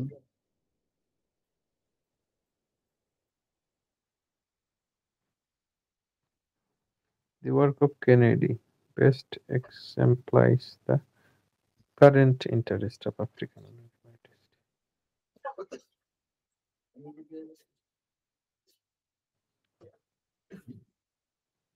আচ্ছা,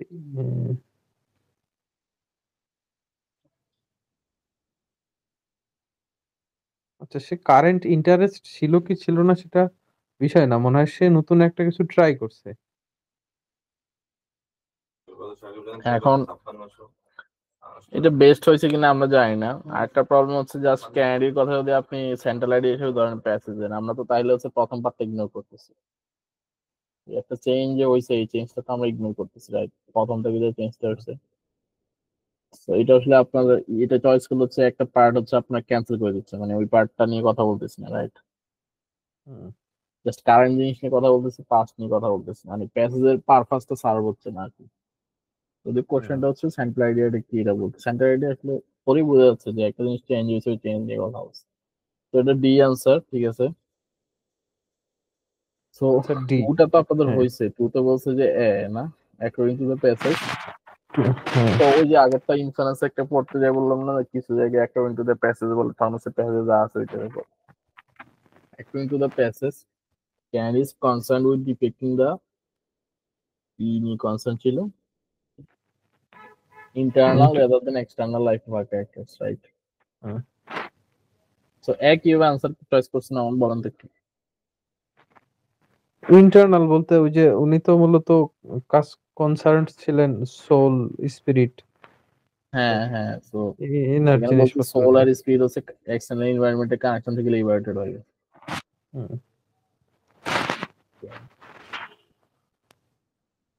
তো থ্রিটা, থ্রি আমি দেখাইছি হলো ডি। কোশ্চেন পড়ি আবার। আরেকবার পরে দেখেন। Which of the following statements is true? মানে নিচের কোন স্টেটমেন্টটা ট্রু হলে বলছে উটমোস্ট স্টেটমেন্ট দ্য অথর। তো দিতে হবে না, কারণ হচ্ছে দিতে বলছে Kennedy provides insight into African American mimetic tradition. Kennedy আসলে মায়োটিক ট্রেডিশন নিয়ে কাজ করে না, মায়োটিক ট্রেডিশন হচ্ছে যে শুরুর পার্টে ছিল, সো ক্যান্ডি হচ্ছে এই স্টোরির বাইরে। হ্যাঁ ঠিক হ্যাঁ আছে, হ্যাঁ এখন হ্যাঁ, বুঝতে এটা পারছি। যদি বলেন তাও হচ্ছে যে অর্থাৎ যে ক্যান্ডির ওয়ার্ক নিয়ে যে বলছে যে ওটা সিরিয়াস ডিপারেচার, এই জিনিসটা স্ট্রেন্থেনিং হয় না, এটা হচ্ছে ওদের উইকেনিং হয়ে যায়। ক্যান্ডি যদি হচ্ছে যে মায়োটিক ট্রেডিশন নিয়ে কাজ করে, তার হচ্ছে ক্যান্ডি তো ন্যাচারালিজম চলে গেছে, তো এটা উইকেনিং হয়ে যাচ্ছে। মানে ক্যান্ডি যে কাজটা যে সম্পূর্ণ যে আলাদা, কোন মানে এখান থেকে কোন অপশনটা পিক করলে যে জিনিসটা আরো ক্লিয়ার হবে যে ক্যান্ডির ওয়ার্ক আসলেই সিরিয়াসলি আলাদা।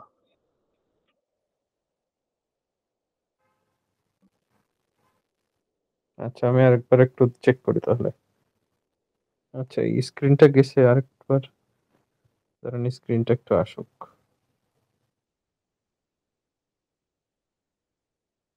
আচ্ছা একটু, ইকুয়েশনটা কঠিন আছে। আচ্ছা আমি আরেকবার ট্রাই করি একটু।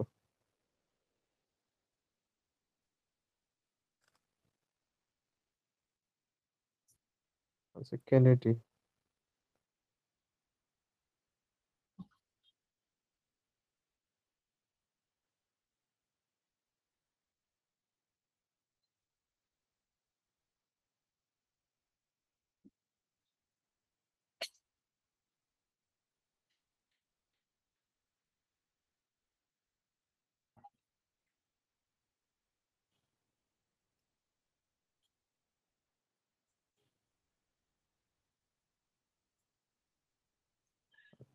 এটা হলো সিডিই পাথ।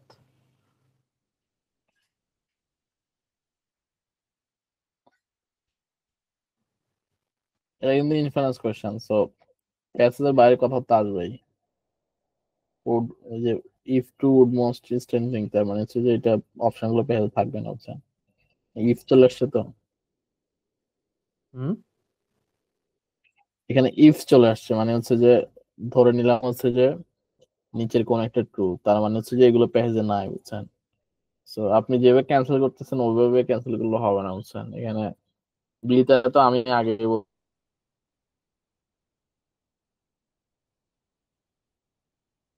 বলছি যে এটা হবে না। সে আমরা এক এক করে অপশন নিয়ে একটা করে প্রবলেম কি যাই এটা তাহলে। বলছে, carry depict the events in a, আমি তো যা আছে কল্পনার মতো রং মিশে দিছি, কিন্তু ডকুমেন্টারি হচ্ছে খুব ফ্যাক্ট বেসড হয়, খুব অবজেক্টিভ হয়, মানে ট্রু জিনিসপত্র নিয়ে ডকুমেন্টারি জিনিসপত্র দেখায়। এখন ক্যান্ডিড বলছে, ক্যান্ডিড স্টাইলটা হচ্ছে যে একটা ডকুমেন্টারি স্টাইল। ক্যান্ডিড স্টাইল তো ডকুমেন্টারি স্টাইল না, ক্যান্ডিড তো হচ্ছে যে রিয়েলিটিকে হচ্ছে মিরর করে না, সেটা রিয়েলিটির বাইরে জিনিসপত্র, রাইট। সো ই হবে না। এ আর বি কে বাদ দিছেন? না না, এ আর বি আছে, আমি বাদ দিলাম হলো এই সিডিই। সি বাদ দিছেন কেন? এই যে লিজেন্ডস আর মিথোলজি, অ্যানশায়ান্ট আফ্রিকান লিজেন্ডস আর হুম। মিথোলজি, এরকম তো কোনো সো কিছু আমি এখানে পড়ি নাই। ও হুম, আচ্ছা হ্যালো। আচ্ছা, বুঝতে পারছি, কিন্তু এখানে ঝামেলাটা কি, আপনাকে আর কয়েক স্টেপ ভিতরে ঢুকতে হবে, লিজেন্স আর মিথোলজিতে কি থাকে ওটা বুঝা লাগবে, বুঝছেন। মানে এটা বলছে যে Kennedy uses characters found only in ancient African legends and mythology. আর এটা হচ্ছে ইনফারেন্স কোয়েশ্চেন, বলছে মানে প্যাসেজের বাইরে জিনিসপত্র আসবে। সো এখান থেকে এমন একটা অপশন আমাদের চয়েস করতে হবে যেটা হচ্ছে যে ক্যানাডির কাজ হচ্ছে যে ট্রেডিশনাল জিনিসপত্র থেকে যে সিরিয়াস দিয়ে পেরেছে, আর এটার যে প্রমাণ, এটা প্রমাণকে আরো ইয়া করবে, ক্লিয়ার করবে আর কি। সো আমি যদি সি দিই তাহলে কি কোনো প্রবলেম আছে? আমরা, আপনি বলতেছেন আচ্ছা লিজেন্স এর আচ্ছা মিথোলজির কারণে প্রবলেম। আচ্ছা, বুঝতে পারছি। ওই কোশ্চেনের হ্যাঁ মধ্যে একটা জিনিস আছে যে ইফ ট্রু। হ্যাঁ, ইফ ট্রু, এইটার কথা তো আমি শুরুতে বলছি যে ইফ আছে না ইফ ট্রু আছে। ইনফারেন্স কোয়েশ্চেন বুঝছেন, ওরা ইনফারেন্স কোয়েশ্চেনকে অনেকভাবে ঘুরে পেঁচা লেগে যাতে সবাই বুঝতে না পারে যে এটা হচ্ছে ইনফারেন্স। সো এখন আমি ডিসক্রাইব করি যে সি কেন হবে। সিটা হচ্ছে আনসার, যে লিজেন্স আর মিথোলজিতে কি হয় যে রিয়েলিটির বাইরে জিনিসপত্র থাকে, রাইট। সো মানুষ হুম আকাশে হুম হুম। উঠতেছে, এই কি বলে, আচ্ছা এই ঘোড়া মানুষের সাথে কথা বলতেছে, এই লিজেন্স আর মিথোলজি মানে রূপকথা উপকথা হচ্ছে, তারপর আর কি কি আছে হোয়াট এভার, হ্যাঁ। বুঝতে পারছি ওই ওই ওগুলোর ক্যারেক্টার হচ্ছে এরকম। হ্যাঁ, সো ক্যানেডির কাজ হচ্ছে রিয়েলিটির বাইরে। সো আমরা যদি বলতে পারি যে ক্যানেডির ক্যারেক্টার গুলো হচ্ছে যে ঠিক ওই জিনিসপত্রকে রিফ্লেক্ট করে, যেগুলো হচ্ছে যে মনে করেন যে মিথোলজির রূপকথা ক্যারেক্টারের মতো। তো ওইটা যদি আমরা ধরে নিই যে ট্রু, তাহলে হচ্ছে যে অথার যে বলছে যে ক্যানেডির কাজ হচ্ছে যে ট্রেডিশনাল জিনিসপত্র থেকে যে সিরিয়াস ডিপারেচার, এটা প্রুভড হবে, বুঝছেন? প্রুভ যে হবে, প্রুভ তো হয়ে আছে, এটা আর একটু স্ট্রেংথেনিং হবে, ঠিক আছে? আচ্ছা, আমি আচ্ছা, ওই যে এআরবি ইফ তে কি? ট্রু জিনিসটা মিস করছি। হ্যাঁ, হ্যাঁ। আচ্ছা, এআরবি তে কি আছে? এতে বলছে Kennedy places the action in a real life setting that is nevertheless unfamiliar to the average viewer. আর এখন ক্যান্ডি হচ্ছে রিয়েল লাইফ সেটিং এ বসাও করতে, রিয়েল লাইফ সেটিং যদি ক্যান্ডি বসায়, তাহলে তো একটা আনসার কোশ্চেন হচ্ছে যে স্ট্রেংথেনিং জায়গায় উইকনেস দিলে হবে।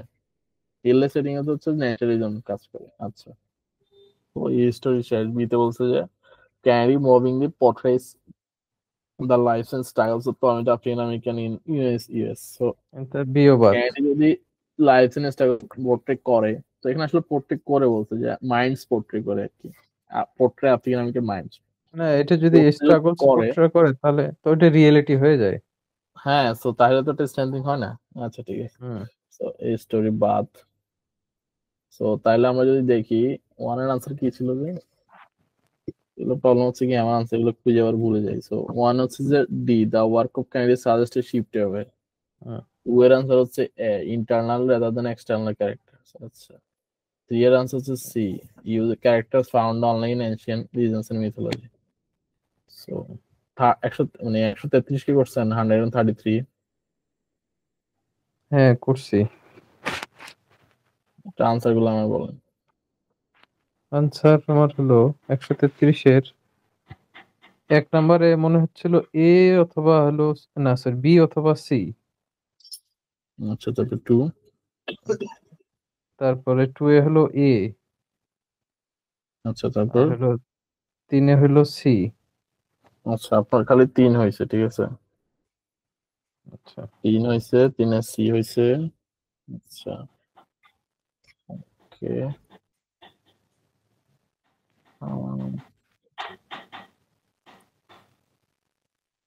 তো আনসার গুলো আমি কি বলে দিই। হ্যাঁ, সো ওয়ান এর আনসার হচ্ছে সি, টু এর আনসার হচ্ছে আমি হলো ই। দুইটা অপশন ছিল। হ্যাঁ, একের হলো আমি বি আর সি মনে করতাম, মানে এই দুইটা অপশন।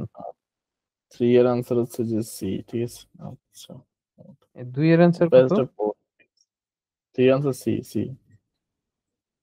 না না, নাম্বার 2। টু হচ্ছে যে ই। আচ্ছা, পেজটা পড়ি, হ্যাঁ। ঠিক। আচ্ছা, সো এটা খুব ইন্টারেস্টিং একটা প্যাসেজ, জোস একটা প্যাসেজ। সো আপনারা কি একটু পরে আমরা বুঝতে বলো পারবেন? আর আমি তো কি অনেকক্ষণ কম। পড়লাম, দেখি শোনান একটু,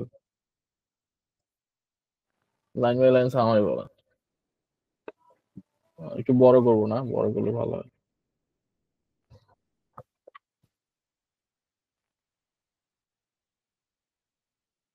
আস্তে ধীরে পড়েন, সমস্যা নেই।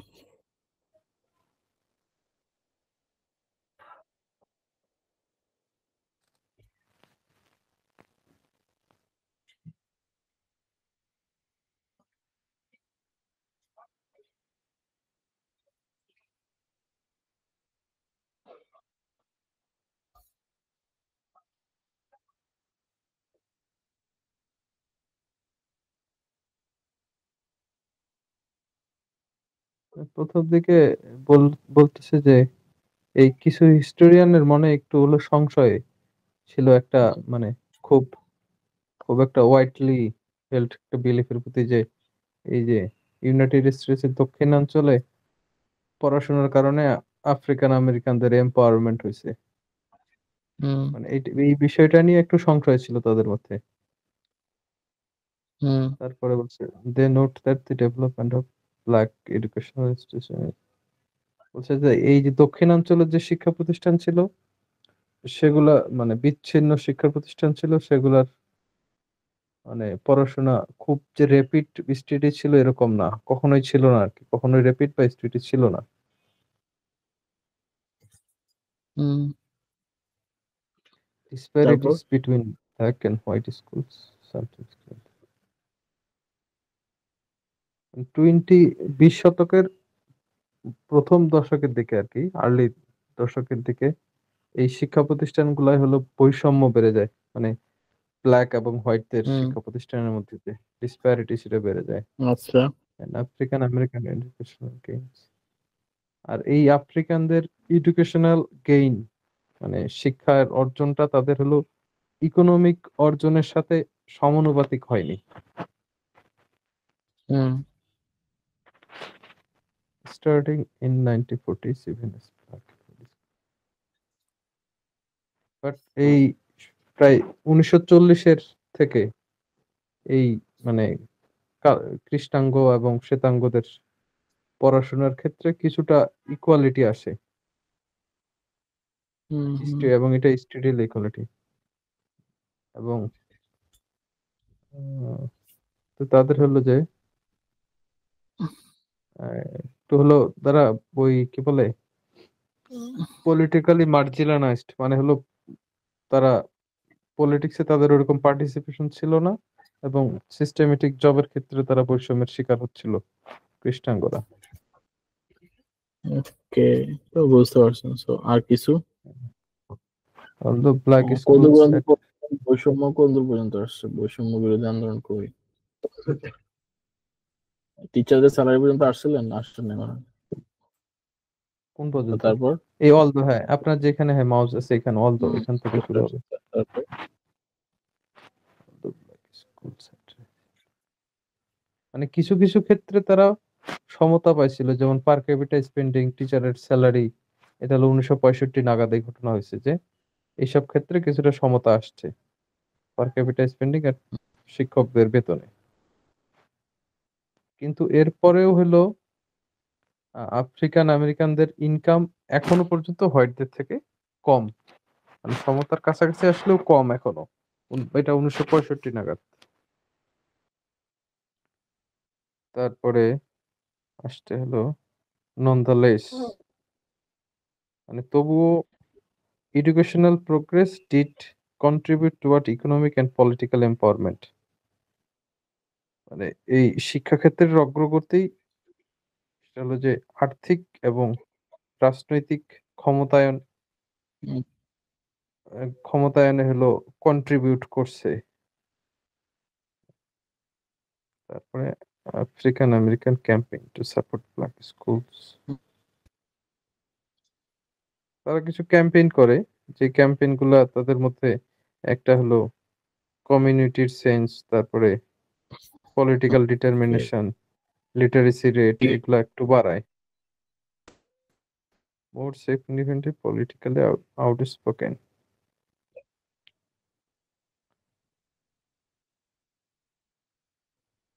আচ্ছা, মানে যেই নিউজ পেপার গুলো এতদিন আউটস্পোকেন ছিল সেগুলোও কিছু তাদের সার্কুলেশনটা বাড়ে 1940 নাগাদ, এবং just as the literacy rate, এবং তারপরে হলো তাদের লিটারেসি, মানে লিটারেসি রেট বাড়ার সাথে সাথে আর কি তাদের যে পত্রিকা ছিল তাদের সেগুলোর সার্কুলেশন বাড়ে। আমি স্ক্রিনটা দেখতেছি না।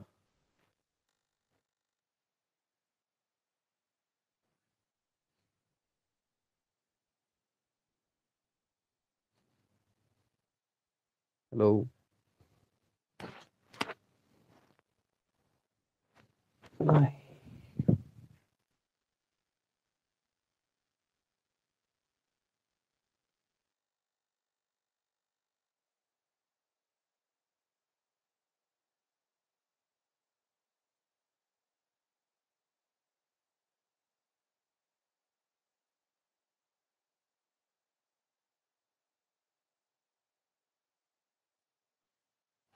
হ্যালো।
আমার হচ্ছে ডিসকানেক্ট হয়ে গেছিল, বুঝছেন?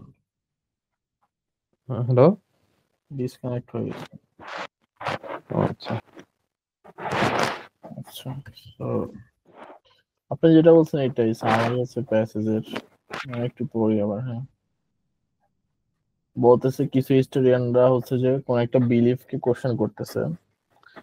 বিলিফটা কি ছিল, যে বিলিফকে কোশ্চেন করছে সেই বিলিফটা ছিল যে এডুকেশনাল যে ইমপ্রুভমেন্ট, যে কন্টিনিউয়াস যে এডুকেশনাল ইমপ্রুভমেন্ট, সেটা আসলে আফ্রিকান আমেরিকানদের যে এম্পাওয়ারমেন্ট হয় সেটা ইউএসএ এম্পাওয়ারমেন্ট হয়, সাউদার্ন ইউএসএ তে এম্পাওয়ারমেন্ট হয়, সেটা হচ্ছে যে কোন একটা টাইম ফ্রেমে লেট 19 টু হচ্ছে মিড 20 তে। সো এটা হচ্ছে কমন বিলিফ, আর হিস্টোরিয়ানরা হচ্ছে এই বিলিফটাকে কোশ্চেন করতে চাচ্ছে। আচ্ছা, they note that the development of black education institution in segregated South was never rapid or steady. So এরা বলতে চাচ্ছে যে সাউথে হচ্ছে যে এটার প্রগ্রেস হচ্ছে যে খুব বেশিও ছিল না, খুব স্টেবলও ছিল না। আচ্ছা, খুব ফাস্ট ছিল না, খুব স্টেবল ছিল না। এরা বলতেছে একটা ডিসপ্যারিটি ছিল ব্ল্যাক এন্ড হোয়াইট স্কুলে, যেটা হচ্ছে যে 20th সেঞ্চুরি আর্লি ডিকেডস হচ্ছে তৈরি হয়েছে আর কি। অ্যান্ড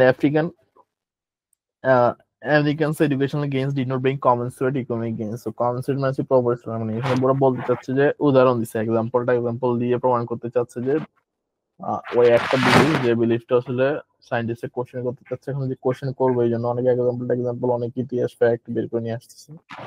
তো বের করে নিয়ে আসতেছে কি, সেটা হচ্ছে যে আফ্রিকান আমেরিকানদের এডুকেশনাল গেইনস হচ্ছে যে ইকোনমিক গেইনের প্রপোর্শনাল গেইন হয় নাই, মানে ওদের এডুকেশনাল গেইন যত হয়েছে ইকোনমিক গেইন তত হয় নাই, ওরা বলতে চাচ্ছে ওই সেম প্রপোর্শনটা মেনটেন করে নাই। So starting in 1940s, even as black and white schools in the South moved steadily toward equality, black Southerners remained politically marginalized and experienced systemic discrimination. So এখানে বলছে 1940s থেকে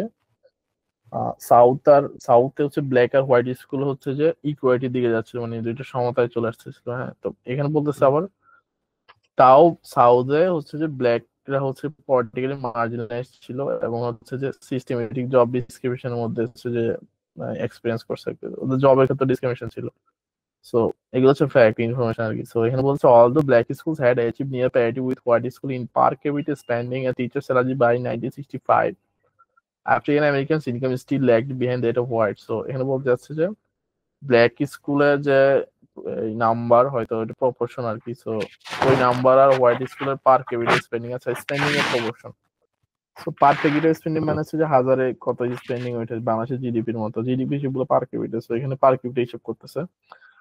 তারপর একটা হিসাব হচ্ছে টিচারের স্যালারি। সো ব্ল্যাক স্কুলের পিছনে স্পেন্ডিং আর হোয়াইট স্কুলের পিছনে স্পেন্ডিং, টিচারের স্যালারি 1965 মধ্যেই হচ্ছে যে প্যারিটি হয়ে গেছে, মানে সমান হয়ে গেছে। হ্যাঁ, প্রপোর্শনটা সমান হয়ে গেছে। So African American income, but তাও আফ্রিকান আমেরিকানদের ইনকাম হচ্ছে যে হোয়াইটদের ইনকামের থেকে হচ্ছে পিছিয়ে পড়েছিল আর কি, স্টিল ল্যাগ বিহাইন্ড। আচ্ছা, তো এখানে বলছে nonetheless educational progress did contribute toward economic and political empowerment. So এখানে বলছে যাই হোক না কেন, মানে ওটা একটা জিনিস স্বীকার করে নিচ্ছে, বুঝছেন? nonetheless এর কাজ হচ্ছে এটা যে আগে অনেক কথা বলছে উল্টা কথা, এখন ওরা বলছে না ওইটা আমরা যা বলছি ঠিক আছে, কিন্তু আর একটা কথা জিনিস হতে হইতে পারে। সো এই টাইপের জিনিস হতো যে প্রথমে বললেন যে আপনি এটা রিসেন্ট কোন উদাহরণ দিতে পারবেন এরকম একটা কথার বাংলাদেশের পলিটিক্স থেকে, পলিটিক্যাল আলাপ না করি।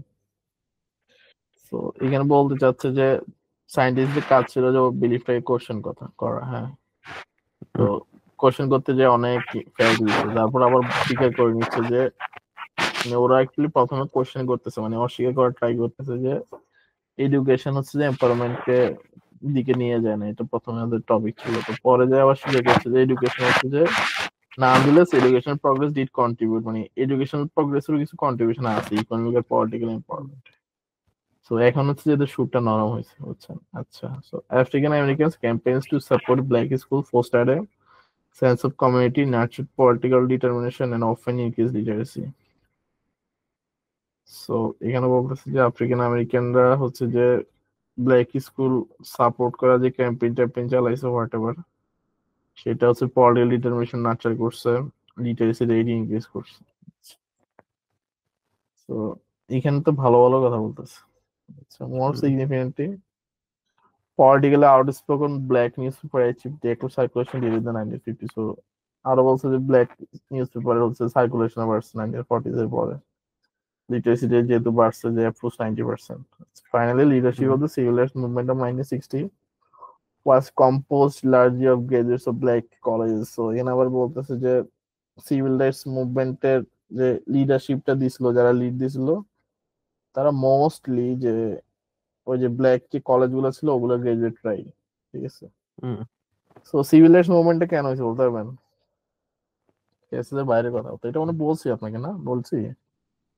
না না সো ওদের দুইটা জিনিস আছে, একটা সিভিল আর একটা সিভিল রাইট। তো সিভিল আর ছিল হচ্ছে যে স্টেট গুলার মধ্যে মারামারি, আর সিভিল রাইটস হচ্ছে ব্ল্যাক আর হোয়াইটদের মধ্যে হচ্ছে ইকুয়ালিটি নিয়ে এই আন্দোলন আর কি, ব্ল্যাকরাই করছে মেনলি। তো ওইটা হচ্ছে সিভিল রাইটস। তো এরা বলতে চাচ্ছে সিভিল রাইট যে মুভমেন্টটা হয়েছে 1960-তে, ওটা মেইনলি লিড দিচ্ছে হচ্ছে ব্ল্যাক কলেজ থেকে যারা গ্রাজুয়েশন করছে ওরা।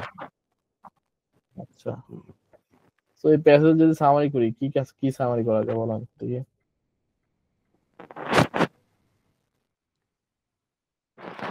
সামারি হলো যে হিস্টোরিয়ানরা ওই এডুকেশনকে এম্পাওয়ারমেন্টের যে সহায়ক সেটার বিরোধিতা করলেও শেষ পর্যন্ত তারা স্বীকার করতেছে যে এই এডুকেশনের কারণে ব্ল্যাকদের অবস্থার উন্নতি হয়েছে, এবং এই সেই কারণে হলো আপনার এই যে সিভিল রাইটস এর যে আন্দোলন সেখানে ব্ল্যাকদের হলো কন্ট্রিবিউশন ছিল ভালো, মানে তারা লিড দেয়।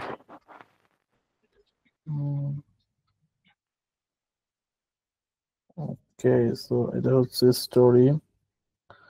আমরা দেখি কোশ্চেনে যাই, কোশ্চেন গুলো পড়ি।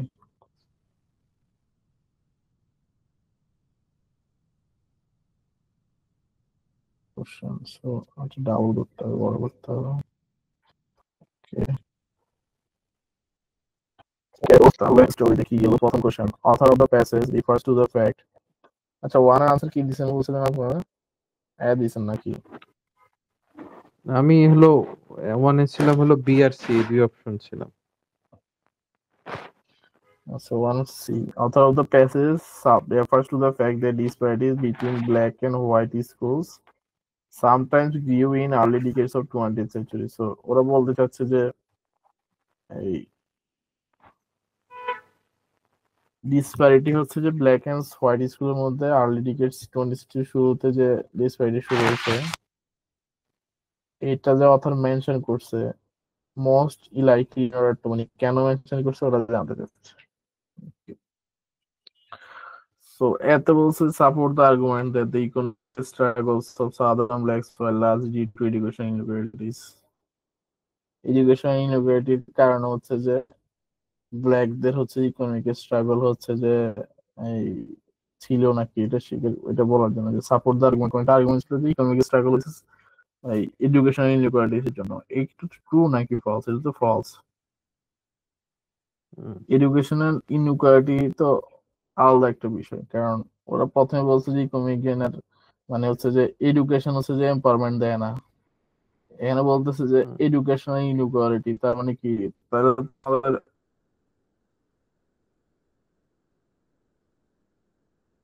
আর্গুমেন্টটাই থাকলো না, যেহেতু এডুকেশন ইনইকুয়ালিটি তার মানে এডুকেশন তো এম্পাওয়ারমেন্টের প্রশ্নই আসে না। ওকে, Peter also give an example of the differences between black school in early part of the 20th century and black schools starting in 1940s. এখানে বলছে যে কোন একটা এক্সাম্পল দিতে, যে ব্ল্যাক স্কুল আর হচ্ছে যে ব্ল্যাক স্কুলের, আচ্ছা 20th century শুরুতে ব্ল্যাক স্কুলের হচ্ছে যে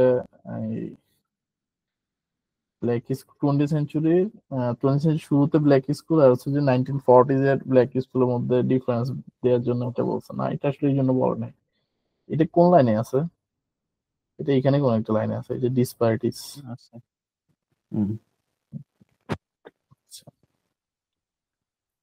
Illustrate the unevenness of the progress made by black school in southern US. এটা অ্যাকচুয়ালি আনসার, এটার কথা পরে বলি। ডিতে কি বলছে দেখি, help explain why black remain politically marginalised. আসলে পলিটিক্যাল মার্জিনালাইজড কথা আরো পরে, বুঝছেন? পলিটিক্যাল মার্জিনালাইজড কথা কই এইখানে, রাইট? কোশ্চেনে বলতেছে এটা একটা এক্সাম্পল, রাইট? এটা একটা ফ্যাক্ট, হ্যাঁ। সো এই ফ্যাক্ট বলতে হচ্ছে এখানে, তো ফ্যাক্ট এখানে বললে আসলে এটা যদি এক্সপ্লেন করে এটা নিচে এক্সপ্লেন করে, বাট এই ফ্যাক্টটা কেন দিছে এটার রিজনটা হচ্ছে শুরুতে থাকার কথা, দুই সেন্টেন্স পর তো থাকার কথা না। আচ্ছা, যাই হোক, আমরা একটু পড়ি। হ্যাঁ, so it also provide evidence that educational progress was a precondition for economic progress in segregated South. এটা বলছে কোন একটা এভিডেন্স দিতে যে এডুকেশন প্রোগ্রেস হচ্ছে যে ইকোনমিক প্রোগ্রেসের প্রি কন্ডিশন। আসলে শুরুতে ওরা কোশ্চেন করে রাখতেছে ইকোনমিক প্রোগ্রেস আর এডুকেশন প্রোগ্রেস হচ্ছে ইকোনমিক প্রোগ্রেসের দিকে নিয়ে যায় না, ওটা ছিল টার্গেট ছিল। তো এইখান থেকে জিনিসটা উল্টা হয়ে গেলো আবার, এডুকেশন প্রোগ্রেস ইকোনমিক কন্ট্রাস্টিং প্রোগ্রেসের দিতে। প্রি কন্ডিশন, ওটার এভিডেন্স দিতে। আসলে এভিডেন্স দিতে না, বুঝছেন, এরা অ্যাকচুয়ালি বলতে চাচ্ছে যে এই যে আনইভেননেস মানে হচ্ছে কি, প্রোগ্রেস হচ্ছে যে এখানে বলছে যে র্যাপিডও না আবার স্টেডিও না। হুম। আমি আবার যদি পড়ি, they note that the development of black school education institution in the segregated South was never rapid or steady. Disparities between black and white schools sometimes during the early decades of 20th century. So এটা হচ্ছে যে আপনার example, right? So এটা আসলে কিসের জন্য দিচ্ছে যে ও যে প্রগ্রেস যে র্যাপিডও ছিল না স্টেডিও ছিল না, র্যাপিড মানে খুব ফাস্ট, এসিডি মানে স্টেবল, সো ওইটা যে ছিল না ওটার একটা হচ্ছে যে উদাহরণ দিচ্ছে যে ওই জিনিসটাকে আমরা যদি চিন্তা করি যে প্রোগ্রেসের যে ডিসপারিটি, যে আমি যদি বলি যে এই ওরা কি বলছে ব্ল্যাক স্কুলের ডেভেলপমেন্ট, রাইট? সো ওখানে একটা ডিসপারিটি মানে আনইভেননেস ছিল আর কি, যে ব্ল্যাক আর হোয়াইট স্কুল হচ্ছে যে 20th সেঞ্চুরির মধ্যে হচ্ছে এই ডিসপারিটি হচ্ছে ক্রিয়েট হয়েছে। আচ্ছা, তো এইটা না আসলে যে ইলাস্ট্রেট মানে হচ্ছে এক্সাম্পল দেয় যে আনইভেননেস কিভাবে হয়েছে, যে আনইভেননেস মানে হচ্ছে আপনি ধরতে পারেন যে ডিসপারিটি, হ্যাঁ, যে প্রোগ্রেসের যে ডিসপারিটি। আচ্ছা, এই যে এই ঘুরাইতে ঘুরাইতে প্যারাফ্রেজ করে করে আপনি এটা দিয়েছে, বুঝছেন। তো এটা আসলে খুব টাফ কোশ্চেন ছিল না আর কি, আপনি এআরসি এর মধ্যে চলে আসতে পারছেন, রাইট?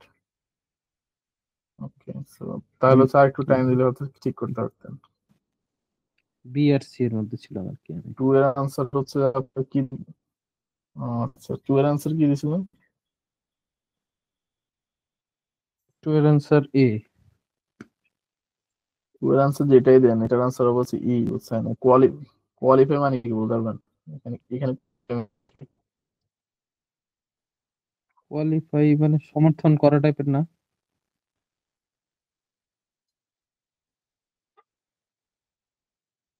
ও, হুম, কোয়ালিফাই মানে কি এখানে সমর্থন করা? শুনতেছি শুনতেছি। না, এইখানে কোয়ালিফাই মানে সমর্থন না। কোয়ালিফাই আমরা জানি, কোয়ালিফাই মিনিং হচ্ছে একটা, এটা আসলে অনেক মিনিং আছে। তা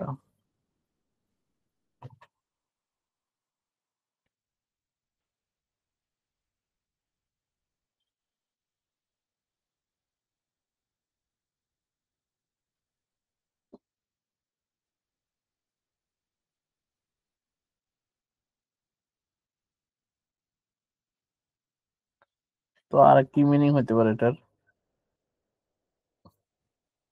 আর কি হতে পারে, তো বুঝতেছি না।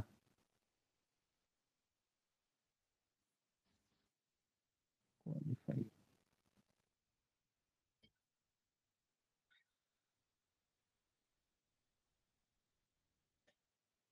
আপনার কোনটা চয়েস করছিলেন এখানে?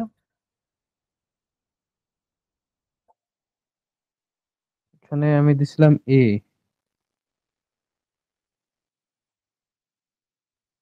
ও আচ্ছা, মানে এটা সেকেন্ডারি মিনিং আর কি, যেটা নিয়ে এই পরীক্ষা কোশ্চেন করে, মানে ওরা হচ্ছে কোয়ালিফাই, আমরা যে সেন্স ইউজ করি ওই সেন্স ইউজই করে না, বুঝছেন, ইচ্ছে করে করে না, যাতে আমরা ভুল করি। আমি বলছি যে ওই হাইলাইটেড সেন্টেন্সটার পারপাসটা কি আর কি। সো হাইলাইটেড সেন্টেন্স ছিল যে নেভার থিলেসের এই কাহিনী, রাইট? যে হুম। সুর নরম করা, তো শুদ্ধ বাংলায় বলি যদি সুর নরম করা। সো এটা হচ্ছে যে ইট কোয়ালিফাইজ মানে লিমিট করছে the interpretation made by historian, মানে হিস্টোরিয়ানরা যে এখানে যত ইন্টারপ্রিটেশন দিছে এই ইন্টারপ্রিটেশন কে হচ্ছে হুম। লিমিট করছে, মানে অনেক কথা বলছে তো তারপর বলছে যে না, আমরা যা বলছি ঠিক আছে কিন্তু অন্যরকম হতে হইতে পারে। সো এইটারে আমি যদি কোয়ালিফায়ার অ্যাকচুয়াল মিনিং যেটা আছে ওরা যেটা হিসাবে ইউজ করে ওটা লিমিট, ওদের ইন্টারপ্রিটেশনটাকে একটু লিমিট করছে, মানে হচ্ছে যে ইন্টারপ্রিটেশন হচ্ছে অনেক কিছু বলছে তারপর বলছে না আমাদের ইন্টারপ্রিটেশন হচ্ছে খুবই ন্যারো, মানে আমরা আসলে সবকিছু কভার করতেছি না, বুঝছেন? সো এটার একটা সাইড কভার করতেছি না, সো এই সাইডটা হচ্ছে এখানে, বুঝছেন? আমি চলে এসে এখানে। আচ্ছা, সো বাকিগুলো কি পড়বো? 1 2 3 ABC পড়বো। এত বলছি clarifies a point introduce in the present sentence. So আগে কোনো কিছু কি ক্লারিফাই করে এই যে নেভারথিলেস, দেখেন তো ক্লারিফাই করে কিনা। এখানে বলছে প্যারিটির কথা, তারপর হচ্ছে যে ইনকাম হচ্ছে ল্যাগ বিহাইন্ড বলছে, তারপর স্বীকার করে নিয়েছে যে ইকোনমিক কন্ট্রিবিউশন আছে এডুকেশনে। আসলে ক্লারিফাই করে না কোনো কিছু, কোনো পয়েন্ট ক্লারিফাই করে না। দিতে বলছে রিইটারেটস না এ এ পয়েন্ট হবে না। Introduced in the first sentence of the passage. তো দিতে বলছে যে আগের কোন একটা কথা হচ্ছে যে রিপিট করছে, রিইটারেট মানে হচ্ছে রিপিট করা, কোনো কিছু রিপিট করা নাই, বুঝছেন? এখানে আগে যেটা না বলছে প্রথমে ফার্স্ট ওটা হচ্ছে সেন্টেন্স এটার উল্টা, ওরা কোশ্চেন ফার্স্ট করছিল পরে সেন্টেন্স আবার আর এটা শিখে তো গেছে হ্যাঁ রিপিট। উল্টা। It questions the accuracy, C the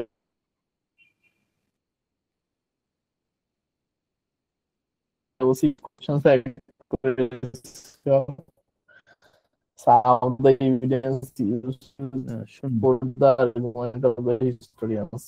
শুনতেছি না, নেট একটু। আমার নেট চলে গেছে, so whatever. So কোন একটা এভিডেন্সের অ্যাকুরেসি নিয়ে কোশ্চেন করছে that used to support the argument of the historians. এখানে ঝামেলা আছে, মানে আপনি কোশ্চেন ধরে নিতে পারেন।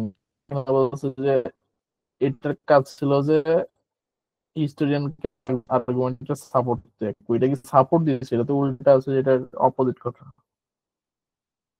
এটা হবে না। সো ডি তে বলছে it introduce a perspective that runs contrary to the view of those who endorse the belief. আচ্ছা, সো এটা বলতে চাচ্ছে যে এই যারা বিলিফ এন্ডোর্স করতো, বিলিফ তো হিস্টোরিয়ানরা এন্ডোর্স করে না, ঠিক আছে? এন্ডোর্স করতে হচ্ছে অন্যরা, রাইট? সো এই বিলিফের একটা কন্ট্রারি পার্সপেক্টিভ ইন্ট্রোডিউস করার জন্য হচ্ছে এটা দিছে। আসলে বিলিফের কন্ট্রারি পার্সপেক্টিভ না এটা, এটা কিন্তু হচ্ছে যে বিলিফ যেটা ওইটা,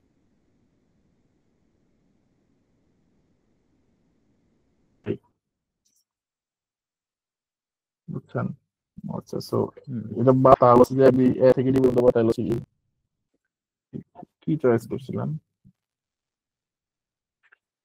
3 নম্বরে সি।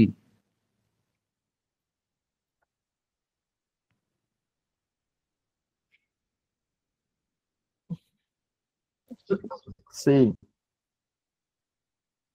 সি, সি এটা আনসার, ঠিক আছে? সি। সিতে কোয়েশ্চেন ছিল যে দা প্যাসেজ সাজেস্ট,